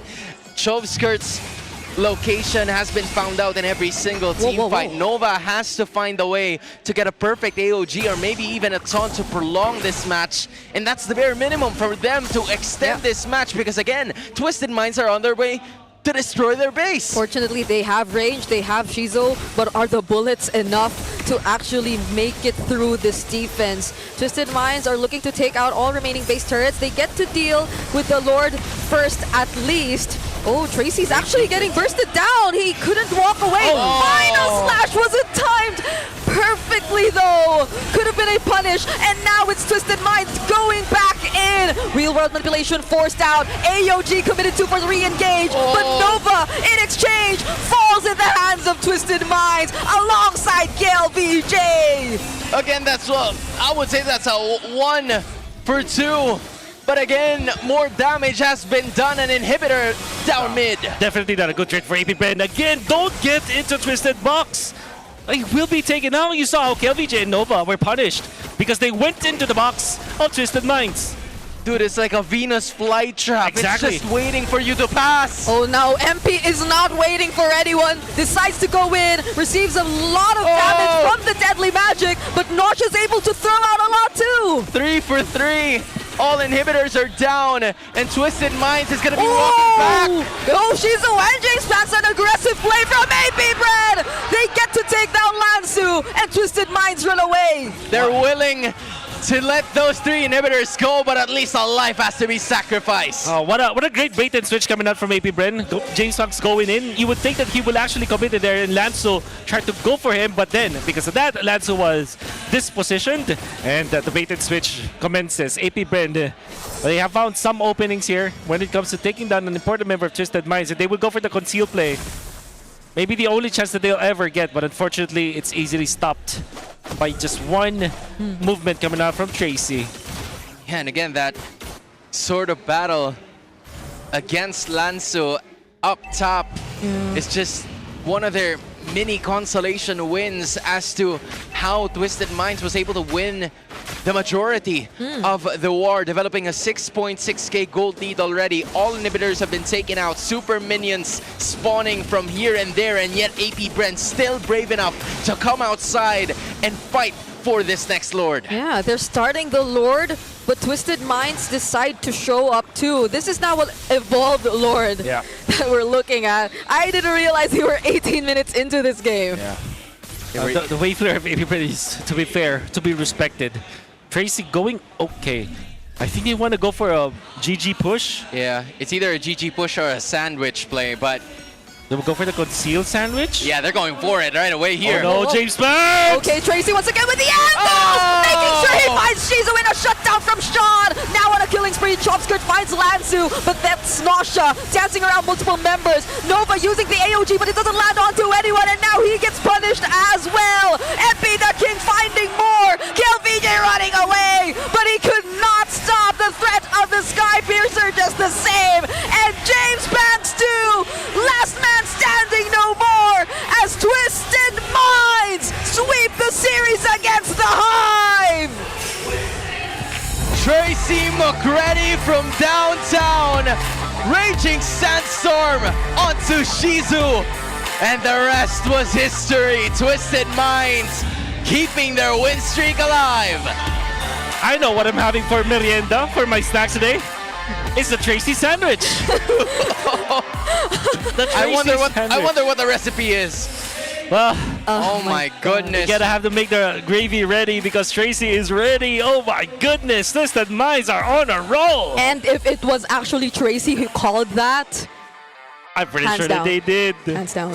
Hands down. Hands down. That's just phenomenal. Yeah, I ran out of words, man. To be honest, AP Bren, just so difficult and them trying to figure out a way to get out of this game alive. And that was not even let up by Twisted Minds. It was them right from the start. Even though AP Bren were having some bits of battles won, it's just that it didn't feel like they had a window of opportunity to make it back into this game. Oh, Lansu. I believe that as good as the last play was for Twisted Minds, I feel like this is the Lansu game over. I think they were winning so many clashes in the early stages because of how Lansu was able to get into the backlines with a combo and made sure that Jinx Fox does not have a game. This is the first pick Harley, and I'm not saying that the first pick Harley is bad, but in this particular scenario, Twisted Minds are able to counter with this last pick Blue, and Lansu just played it perfectly. I feel like these are the moments where I'm fine with a cursed helmet into the glowing wand. I'll give you a pass. If you play like this, Lansu, yeah, you deserve it. What about if it's him using the glue? You know what? I do that all the time, honestly. There's a specific build that I follow, but hey, it's a follow that's built up by Twisted Minds. Here's the interview. And it's them continuously twisting the game. Give it up for Twisted Minds.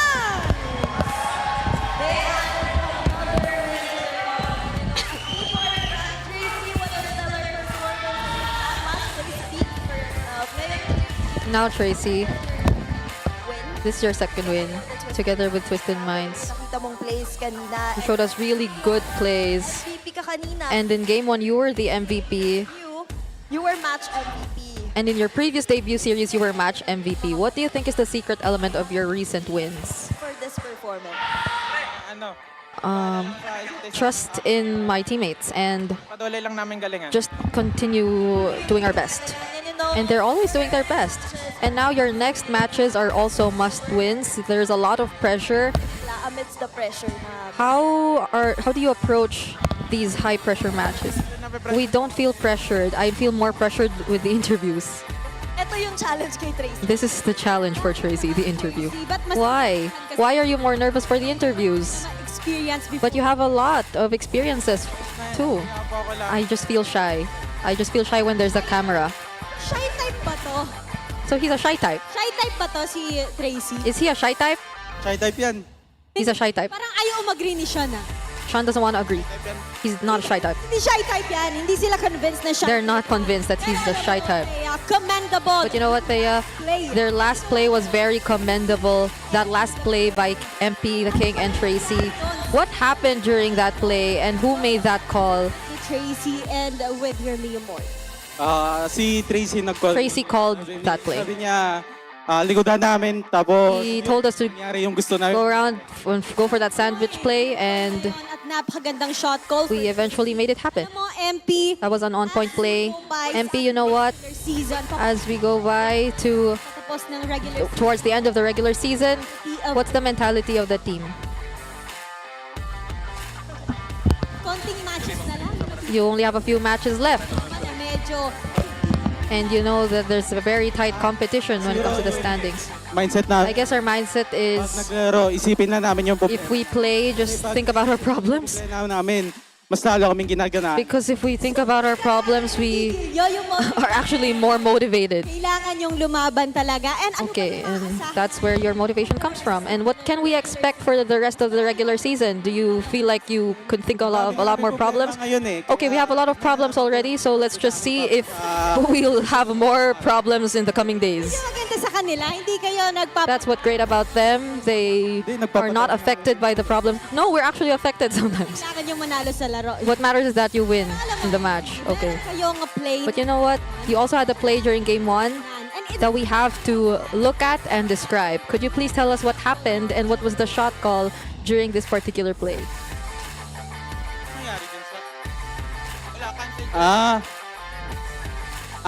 Kinuha lang namin dyan na alam kasi namin nasa baba yung Lord. Okay, we know that the Lord will come out and walk through the bottom lane. So we also prepared our means to cancel the joy Hindi and nga makuha yung aggro ng Lord. okay, it's just so we don't get the aggro from the Lord. Shot call ni Sean. Are you guys always like fighting? Okay, it's Lanzo and Tracy always fighting when it comes to the comms. Why? Pwedeng sinasabi nila. Why did they say? Lanzo kasi magsasalita. Lansu says something, Tracy doesn't want to stop talking, so Lansu's not able to talk. But does it work? It works, it works. Lansu, are you okay? Lansu, are you okay as long as you win? Basta manalo. Yes, as long as we win. Okay, that's okay. Except dun sa problema na yan. Except from that problem Ng Twisted and from the continued improvements of Twisted Minds, let's get back to Nosha. Nosha, we heard your mom's actually watching and Mother's Day is fast approaching. What do you have to say to your mom? Happy Mother's Day. Thank you. Palagi. Thank you always. Mother's Day, pre. Happy Valentine's. He was supposed to say Happy Valentine's. Happy Mother's Day. Tsaka ay tita. Sa lahat ng... I love you to our aunt, to our aunt. I love you, thank you. Mother's Day sa lahat ng mga nanay. Happy Mother's Day to all the mothers in advance. Namin, And we saw that para sa inyo. there's a surprise And with that, for you guys from the mines. para sa inyo. So once again, congratulations. But before that, who do you think is the match MVP? Our match MVP is Wow. Oh, Alam mo, Tracy. interview. I know you don't like interviews, but what can you say to the people watching, to the fans watching? Salamat po. Thank you so much for coming. Mas magpatuloy niyo lang po kami support. I hope you continue supporting us. I am not, Hindi na po ako kakaban next time. I will not be nervous in the next interview. And with that, once again, congratulations to Twisted Minds. You may now take your bow. At salubungin niyo ang The Minds para sa sorpresang naghihintay para sa inyo. Alam mo, Thea, nakaka-relate tayo lahat sa Twisted Minds. Sabi nila, yung problema daw ang nagiging motivation nila. Yun ang plot twist ng buhay nila kung bakit sila umaangat this regular season. You know, ang ganda ngayon ng timpla ng Twisted Minds and they continued with that sweep after getting a win from their previous match. Malalaman natin kung paano nga ba nangyari yun as we throw this back to our casters. Again, much love to our hosts and of course Twisted Minds for winning that one. I don't know if it's a plus twist or an open forum that these guys need because MP the King just dropped some bombs later on during their comms. But hey, Lansu just said a win is a win and whatever it takes to win, even though we argue sometimes it comes, it doesn't matter. MP the King, your MVP. Yeah. 8-1 and 8. You see how dependable MP the King was the back-to-back games that we see, but particularly in this one because I believe that they have identified earlier on that they cannot team fight during the second turtle, so instead they went in for map play. So you're gonna see, well, this is already 6 minutes, but Twisted Minds eventually got the lead. Lansu will be able to get to the backlines and take out James Banks, or at least get him out of this equation. And this is what we call the box-in strategy coming out from Twisted Minds. It's more of a formation where you invite your opponents into your side of the field and then eventually take them down one after the other. You also eliminate your typical damage dealers in the form of your marksman or maybe your mage, or in this case, James Banks as the Harley. And every time that Nova as well as KelVJ jumps into the box of Twisted Minds, they don't have any follow-up. That's why it is taking so much time for the Twisted members to be taken out. Then eventually, all the damage leaders will be taken out, and MP the King now choosing the right targets to go to. The box has been set up, and Twisted Minds just wins because of that. We're gonna see this this overextension, I believe, coming out from the Kasha. There you go. Again, getting into the box of Twisted Minds as well as KelVJ.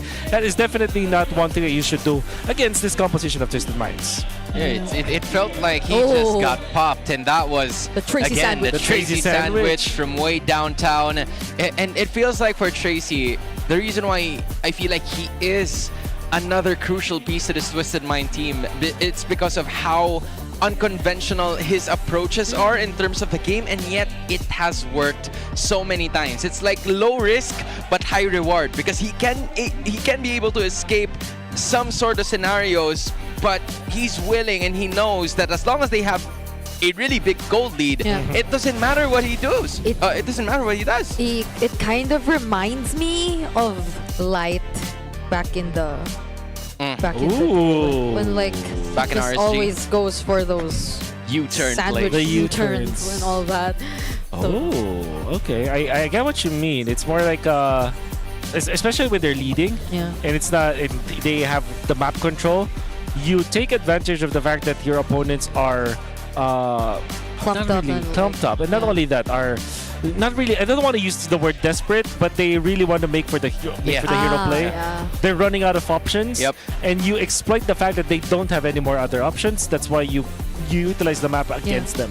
Yeah, it's again the macro working for Twisted Minds. As soon as those 3 inhibitors are down, they basically have free reign over the jungle. It made it so difficult for APBR because aside from some of the team fights that have happened, you see the cursed helmet and the glowing one that Lansu has been You seem very using. happy about it. Yeah, because again, I use it, and now I figure out why my glue sometimes is like so not tanky in the first 5 minutes of this game. But hey, if I get first blood, it's still good either way. But in this scenario, Lansu has that luxury to build that set of items. It's just because of how big the lead was over the first 10 minutes. Yeah. Oh. Oh my god. Okay, so the average BPM of Twisted Minds really looks like a team that has a lot of problems. Yep. Kind of feels like it. Yeah, I think they're gonna need to have an open forum after this because they did win, so at least they will relax a little bit. Yeah, the most relaxed out of everyone is Lansu. Some of those rates are like double digits. The others were just, I don't know if they were agitated or rage baited or any other sort, but hey, we're looking at it. Twisted Minds just had a lot more of these items on their side over the first few minutes of this game. Yeah. To be fair, APBR did not have a bad early game this time. I feel like it's the second turtle fight that actually went badly for them, and then they lost control afterwards. See, curse the helmet, 5-minute curse helmet into the 8-minute glowing one. As they always say, don't try this at home, only for professionals only. But if you're good, okay, just do it. But if you're not good yet, He looked at you when he said, hey, don't. You and your Hans's glue is a sure win for us. Okay. Yeah, just give me that point. But hey, it actually is. Twisted Minds actually got the point too, and they are going to be keeping this win streak. They checked one part of that box for them to make it all the way to the playoffs and return to that for one more time. To know more about the comms, if they really fought or not, I wonder how it's going to be like. Here is the mic check.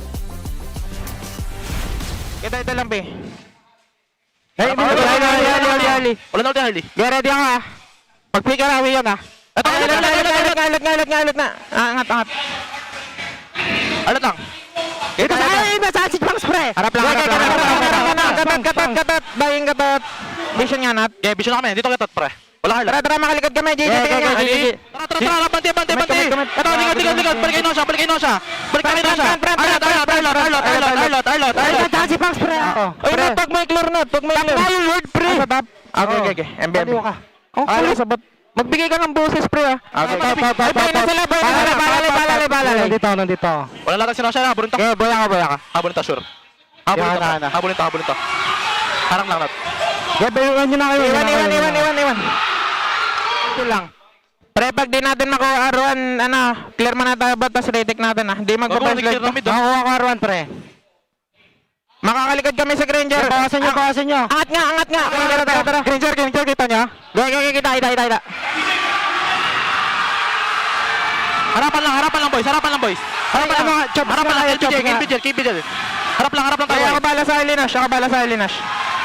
Kita siya, dito lang si Nash. Kita yung Nash. Nice one. Bye. Stop nga yung Lord!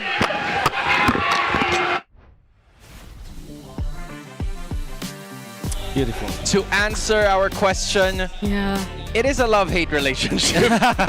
I think that's the best way I could say it. But hey, what I found really great was that Tracy was just really concise with what he wants to pull off, and it's just the execution that comes to follow. Yeah. Oh, good point. Because if you over-explain what you're trying to do, maybe you run out of time. But he knew exactly what his target was. He knew that Shizu will be caught. Shizu. Beautifully done, coming up from Twisted Minds. And with that, Twisted Minds will get another extra step towards the San Juan Arena. But for now, we're going to take a short break. Next match is up next. Go ahead and take your rest.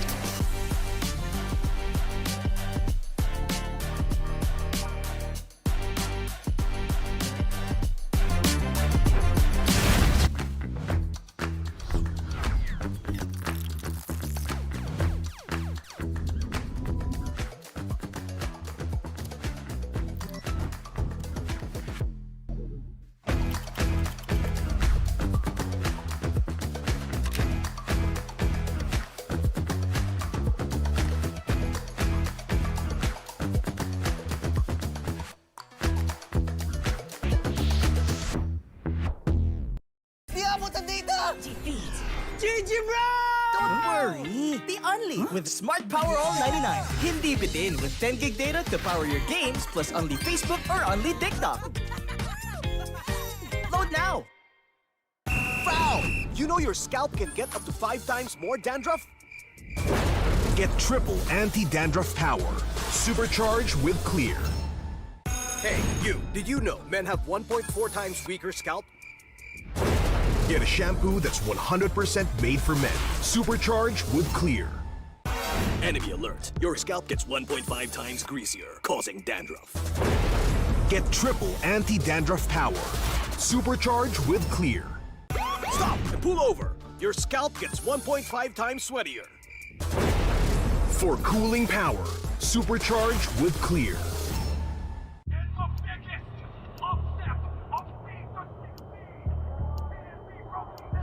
Paano ko kaya sila masusuportahan ngayon ng mas maayos? Kailangan ko ba magpalit ng strategies?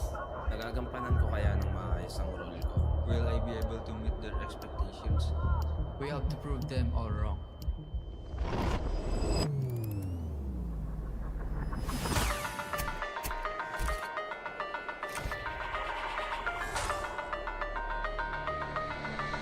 Time to win.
Kaya ako nag-i-stay pa rin dito kasi syempre unang-una as a player, isa pa lang yung achievement ko, tapos wala pa talaga akong parang nakukuhang champion like MPL, trophy, ganon. So parang hanggat hindi ko talaga siya nakukuha, hindi pa rin ako titigil.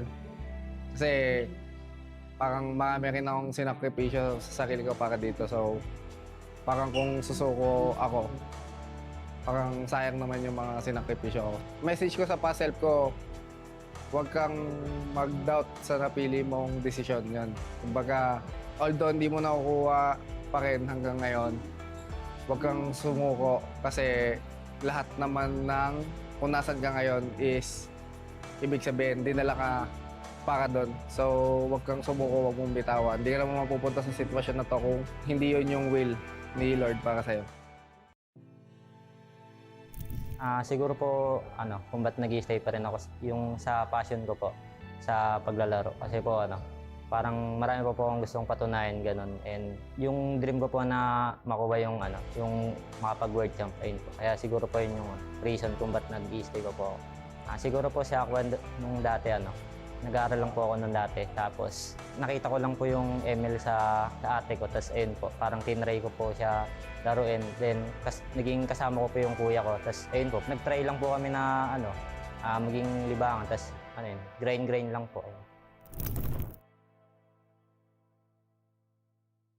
I'm super fan Nor Arumpak from Iligan City. Hi everyone, I am super fan Ainol from Iligan City. Experience namin dito sa MPL Arena mismo is exciting siya at saka mas ramdam mo yung kaba lalo na pag nandito ka na, parang double times yung kaba na nararamdaman mo para sa team na sinusuportahan mo. Sobrang exciting kasi I'm watching with my cavalries also, and then super exciting kasi iba pa rin yung kaba kapag sila yung naglalaro tapos against Onyx pa din, which is both super team in this match. For Carl TZ, keep up the good work and palagi pa rin galingan sa retrihan. Good luck and then see you sa grand finals. Lilipat na kami pabalik dito to see you and to watch you sa finals and also sa MSC. Palagi po kayong pinapanood sa live. At saka galingan pa rin po at saka see you sa sa finals. We will make sure na pupunta kami. For me, maraming salamat po and talagang ginagalingan namin whenever na may mga fans talaga na nag-effort na pumunta dito and we're just lucky to have you guys. Thank you so much po. Same lang din po sa akin, sobrang nakakatuwa kapag may mga ganitong fans na galing pa po kayo sa malayo and sobrang na-appreciate namin ngayon. Thank you po.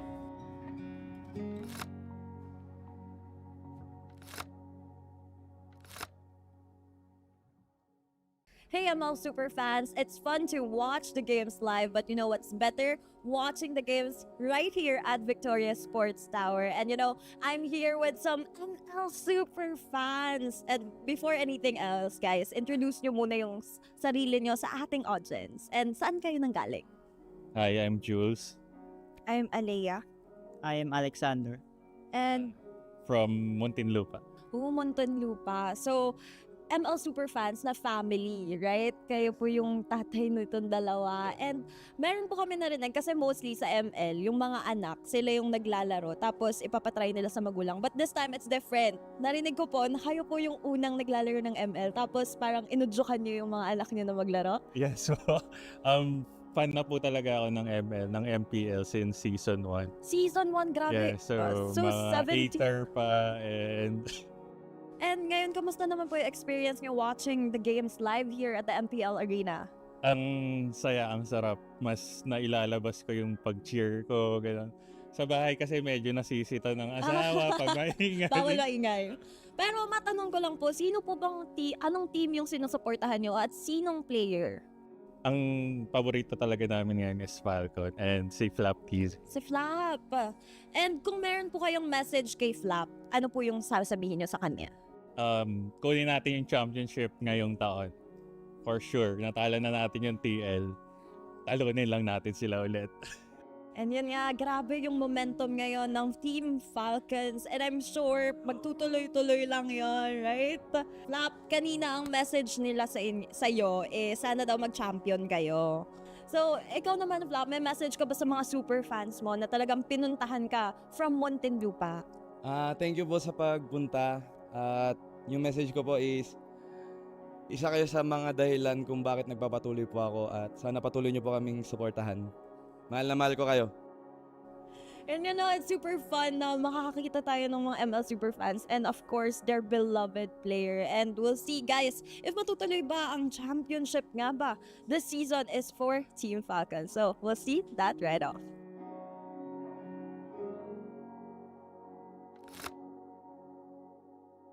May interview ba mamaya o magbabaw na agad? Hello.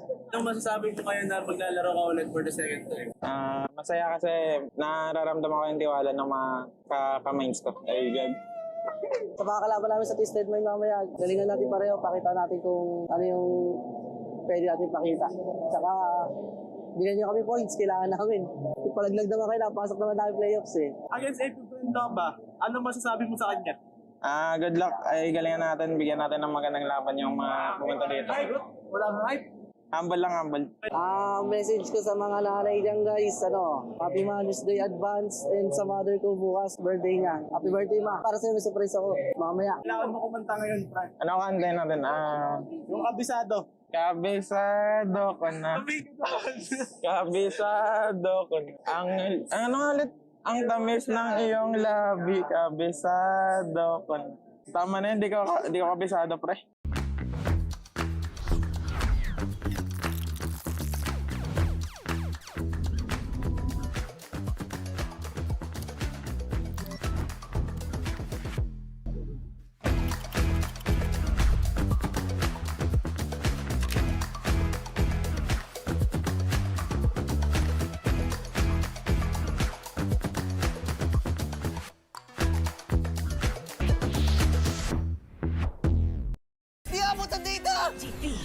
GG bro! Don't worry! The Only with Smart Power All 99. Hindi bitin with 10 gig data to power your games plus only Facebook or only TikTok. Load now! Foul! You know your scalp can get up to 5 times more dandruff?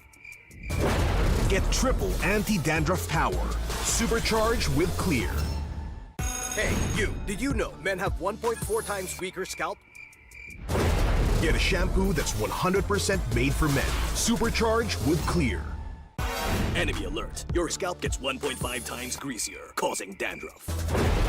Get triple anti-dandruff power. Supercharged with Clear.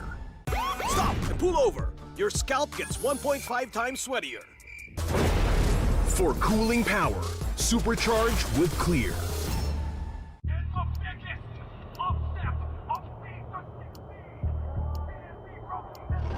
Paano ko kaya sila masusuportahan ngayon ng mas maayos? Kailangan ko ba magpalit ng strategies? Nagagampanan ko kaya ng maayos ang role ko.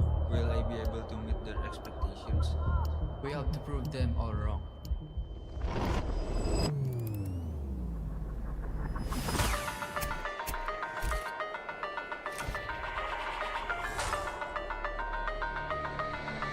Time to win.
Ako, kaya ako nag-i-stay pa rin dito kasi syempre unang-una as a player, isa pa lang yung achievement ko tapos wala pa talaga akong parang nakukuhang champion like MPL, trophy, gano'n. So, parang hanggat hindi ko talaga siya nakukuha, di pa rin ako titigil.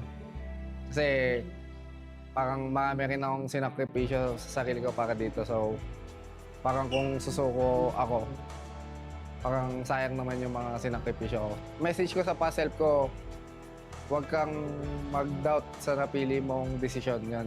Kumbaga, although hindi mo nakukuha pa rin hanggang ngayon, huwag kang sumuko kasi lahat naman ng kung nasan ka ngayon is ibig sabihin, dinala ka para doon. So, huwag kang sumuko, huwag mong bitawan. Hindi ka naman mapupunta sa sitwasyon na to kung hindi yun yung will ni Lord para sa'yo. Siguro po, kung ba't nag-i-stay pa rin ako, yung sa passion ko po, sa paglalaro. Kasi po, parang marami po akong gustong patunayan, ganun. And yung dream ko po na makuha yung, yung makapag-world champ, ayun po. Kaya siguro po yun yung reason kung ba't nag-i-stay ko po ako.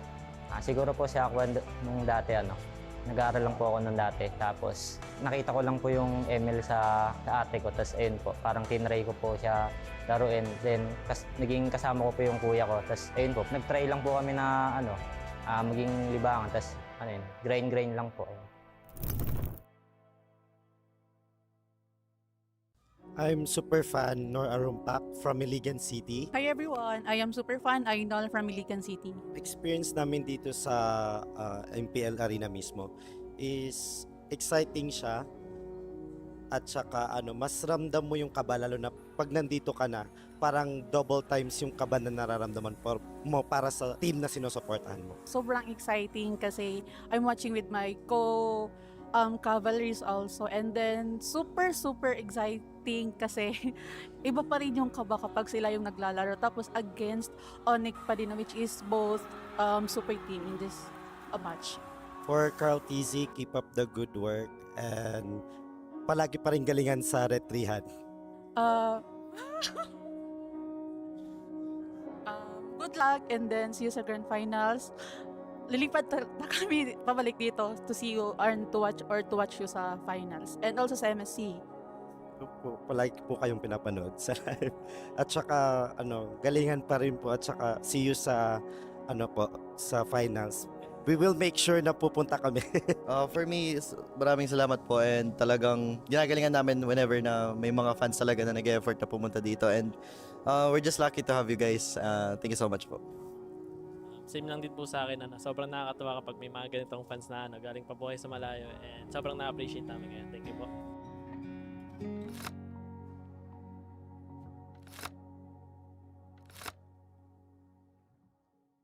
Hey ML super fans, it's fun to watch the games live, but you know what's better? Watching the games right here at Victoria Sports Tower. And I'm here with some ML super fans. And before anything else, guys, introduce nyo muna yung sarili nyo sa ating audience. And saan kayo nanggaling?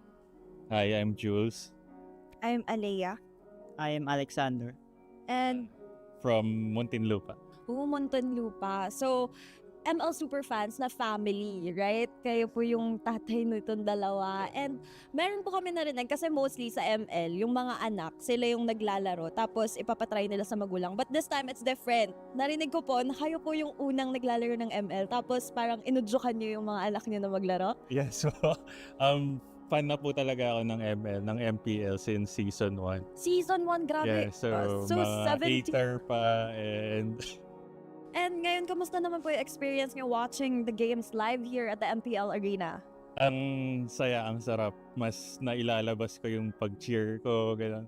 Sa bahay kasi medyo nasisita ng asawa pag maingay. Bawal maingay. Pero matanong ko lang po, sino po bang anong team yung sinusuportahan nyo at sinong player? Ang paborito talaga namin ngayon is Falcon and si Flap Keys. Si Flap. And kung meron po kayong message kay Flap, ano po yung sasabihin nyo sa kanya? Kunin natin yung championship ngayong taon. For sure. Natalo na natin yung TL. Talunin lang natin sila ulit. And yun nga, grabe yung momentum ngayon ng Team Falcons. And I'm sure magtutuloy-tuloy lang yon, right? Flap, kanina ang message nila sa'yo, sana daw mag-champion kayo. So, ikaw naman, Flap, may message ka ba sa mga super fans mo na talagang pinuntahan ka from Mountain View pa? Thank you po sa pagpunta. At yung message ko po is, isa kayo sa mga dahilan kung bakit nagpapatuloy po ako at sana patuloy niyo po kaming suportahan. Mahal na mahal ko kayo. And you know, it's super fun na makakakita tayo ng mga ML Superfans and of course, their beloved player. And we'll see, guys, if matutuloy ba ang championship nga ba. This season is for Team Falcons. So, we'll see that right off.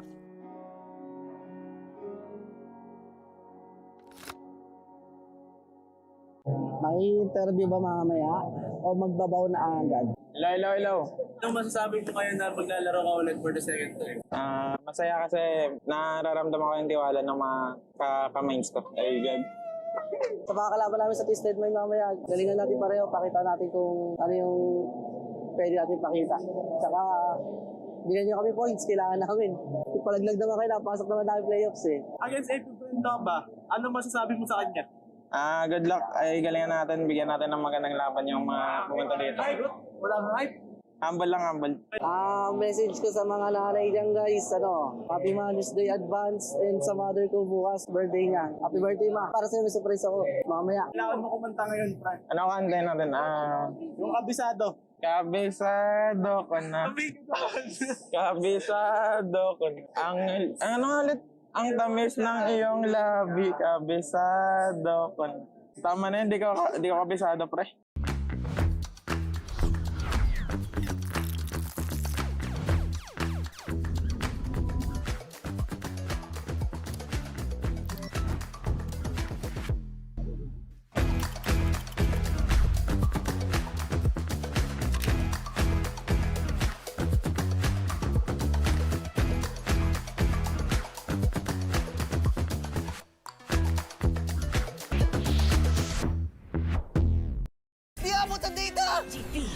GG bro!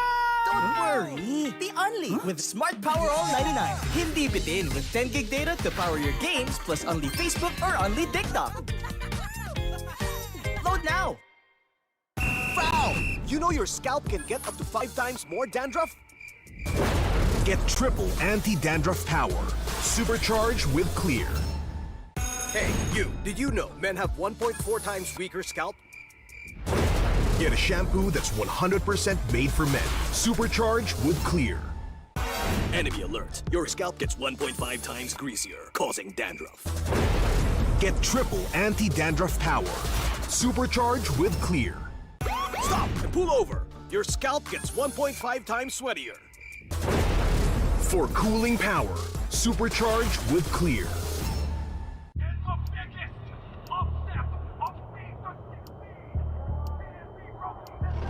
Paano ko kaya sila masusuportahan ngayon ng mas maayos? Kailangan ko ba magpalit ng strategies? Nagagampanan ko kaya ng maayos ang role ko. Will I be able to meet their expectations?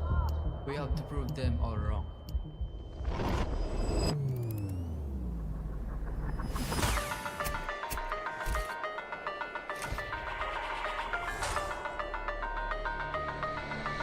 Time to win.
Ako, kaya ako nag-i-stay pa rin dito kasi syempre unang-una as a player, isa pa lang yung achievement ko tapos wala pa talaga akong parang nakukuhang champion like MPL, trophy, gano'n. So, parang hanggat hindi ko talaga siya nakukuha, di pa rin ako titigil.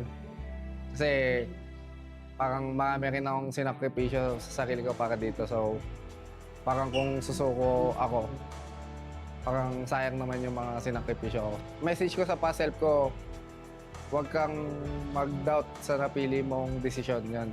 Kumbaga, although hindi mo nakukuha pa rin hanggang ngayon, huwag kang sumuko kasi lahat naman ng kung nasan ka ngayon is ibig sabihin, dinala ka para doon. So, huwag kang sumuko, huwag mong bitawan. Hindi ka naman mapupunta sa sitwasyon na to kung hindi yun yung will ni Lord para sa'yo. Siguro po, kung ba't nag-i-stay pa rin ako, yung sa passion ko po, sa paglalaro. Kasi po, parang marami po akong gustong patunayan, ganun. And yung dream ko po na makuha yung, yung makapag-world champ, ayun po. Kaya siguro po yun yung reason kung ba't nag-i-stay ko po ako. Siguro po siya ako nung dati, nag-aaral lang po ako nung dati. Tapos, nakita ko lang po yung ML sa ate ko. Tapos, ayun po, parang tinry ko po siya laruin. Then, naging kasama ko po yung kuya ko. Tapos, ayun po, nag-try lang po kami na, maging libangan. Tapos, grind lang po. Ayun. I'm super fan Nor Arumpak from Iligan City. Hi everyone, I am super fan Ainol from Iligan City. Experience namin dito sa MPL Arena mismo is exciting siya at saka mas ramdam mo yung kaba lalo na pag nandito ka na, parang double times yung kaba na nararamdaman mo para sa team na sinusuportahan mo. Sobrang exciting kasi I'm watching with my cavalries also, and then super exciting kasi iba pa rin yung kaba kapag sila yung naglalaro tapos against Onyx pa din, which is both super team in this match. For Carl TZ, keep up the good work and palagi pa rin galingan sa retrihan. Good luck and then see you sa grand finals. Lilipat na kami pabalik dito to see you and to watch you sa finals and also sa MSC. Palagi po kayong pinapanood sa live. At saka galingan pa rin po at saka see you sa sa finals. We will make sure na pupunta kami. For me, maraming salamat po and talagang ginagalingan namin whenever na may mga fans talaga na nag-effort na pumunta dito and we're just lucky to have you guys. Thank you so much po. Same lang din po sa akin, sobrang nakakatuwa kapag may mga ganitong fans na galing pa po kayo sa malayo, and sobrang na-appreciate namin ngayon. Thank you po.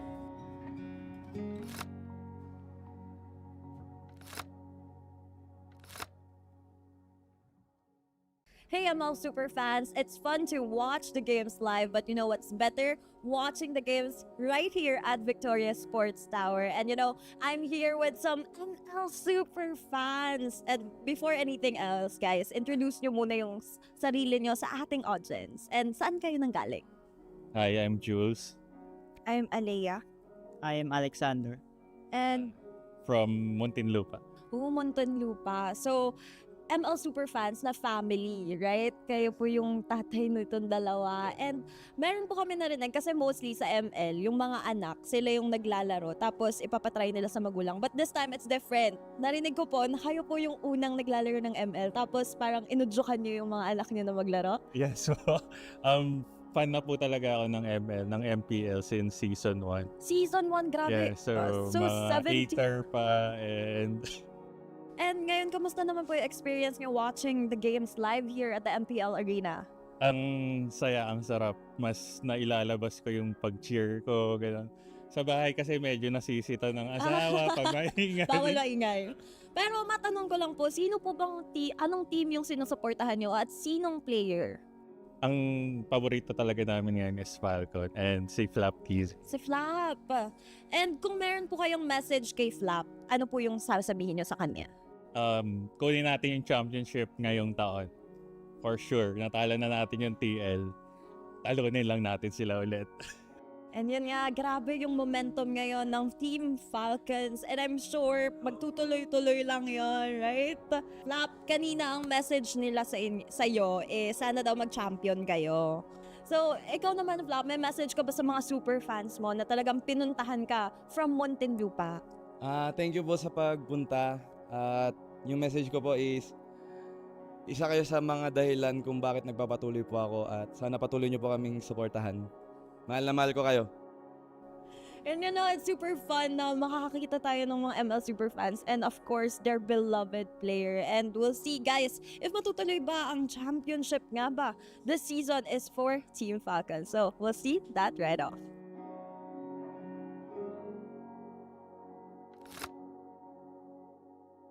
May interview ba mamaya o magbabaw na agad? Hello. Anong masasabi mo ngayon na maglalaro ka ulit for the second time?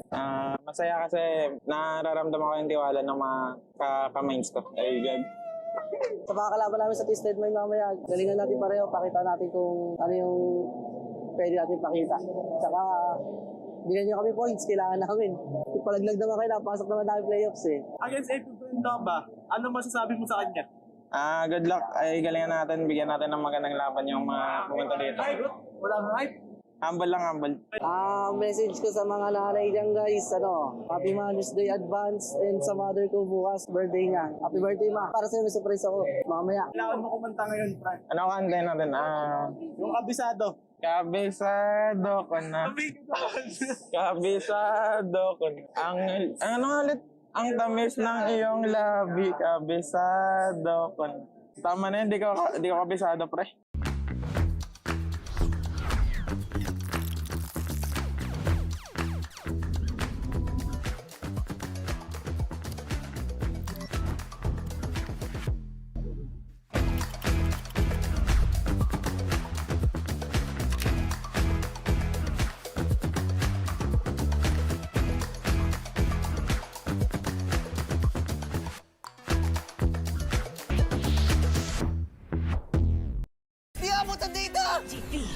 GG bro!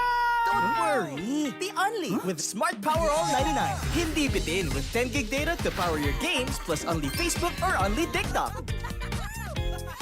Load now! Foul! You know your scalp can get up to 5 times more dandruff? Get triple anti-dandruff power. Supercharged with Clear. Hey, you! Did you know men have 1.4 times weaker scalp? Get a shampoo that's 100% made for men. Supercharged with Clear. Enemy alert. Your scalp gets 1.5 times greasier, causing dandruff. Get triple anti-dandruff power. Supercharged with Clear. Stop and pull over. Your scalp gets 1.5 times sweatier. For cooling power, supercharged with Clear.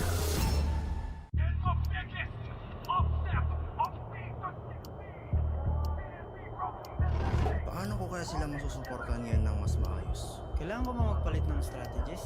Nagagampanan ko kaya ng maayos ang role ko. Will I be able to meet their expectations? We have to prove them all wrong.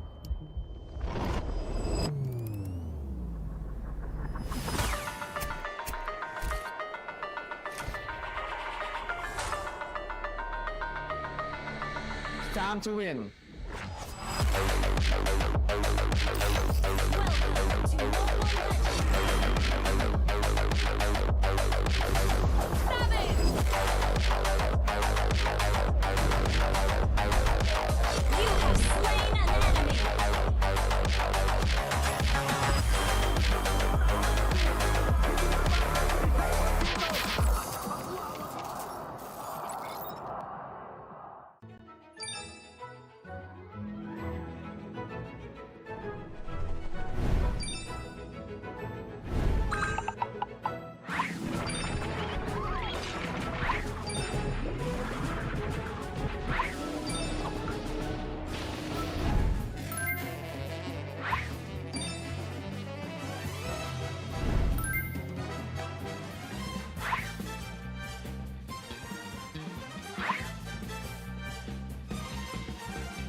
Ako, kaya ako nag-i-stay pa rin dito kasi syempre unang-una as a player, isa pa lang yung achievement ko tapos wala pa talaga akong parang nakukuhang champion like MPL, trophy, ganon. So, parang hanggat hindi ko talaga siya nakukuha, di pa rin ako titigil. Kasi parang marami rin akong sinakripisyo sa sarili ko para dito. So, parang kung susuko ako, parang sayang naman yung mga sinakripisyo ko. Message ko sa pa-self ko, huwag kang mag-doubt sa napili mong desisyon yan. Kumbaga, although hindi mo nakukuha pa rin hanggang ngayon, huwag kang sumuko kasi lahat naman ng kung nasan ka ngayon is ibig sabihin, dinala ka para doon. So, huwag kang sumuko, huwag mong bitawan. Hindi ka naman mapupunta sa sitwasyon na to kung hindi yun yung will ni Lord para sa'yo. Siguro po, kung ba't nag-i-stay pa rin ako yung sa passion ko po, sa paglalaro. Kasi po, parang marami po akong gustong patunayan, ganun. And yung dream ko po na makuha yung, yung makapag-world champ, ayun po. Kaya siguro po yun yung reason kung ba't nag-i-stay ko po ako. Siguro po siya ako nung dati, nag-aaral lang po ako nung dati. Tapos, nakita ko lang po yung ML sa ate ko. Tapos, ayun po, parang tinry ko po siya laruin. Then, naging kasama ko po yung kuya ko. Tapos, ayun po, nag-try lang po kami na, maging libangan. Tapos, grind lang po.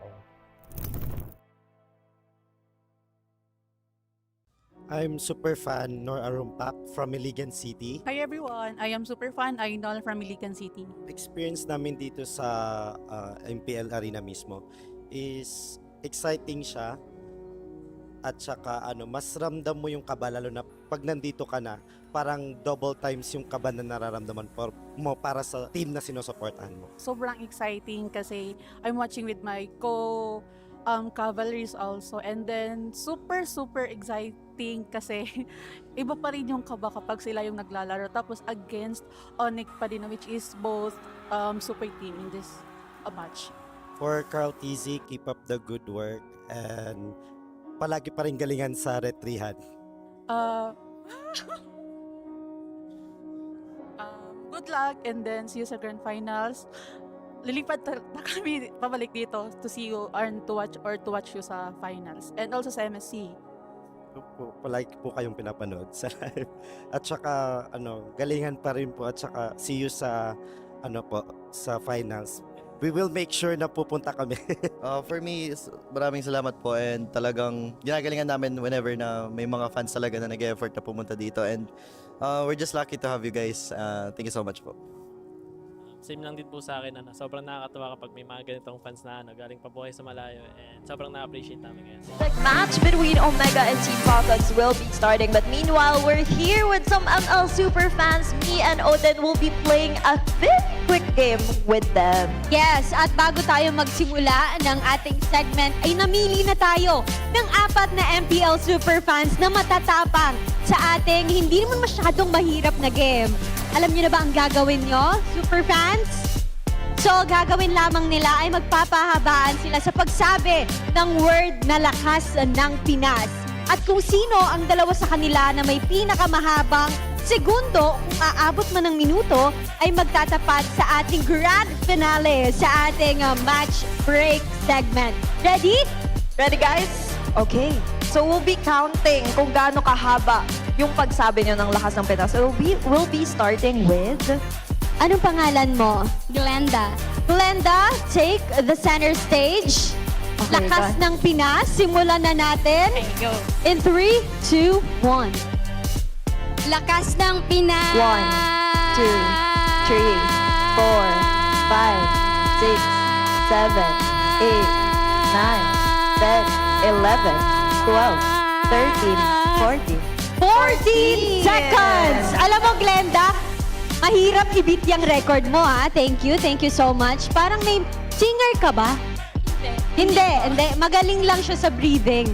And up next challenger naman, we're here with Kuya. What's your name? Jason. Dito ka sa gitna. Okay. Jason, Ano? kilalang-kilala na yan ng ating community dahil grabe yan tumambling. Pero ngayon, hindi ka tatumbling. Sabihin mo lang ang lakas ng Pinas. Ready?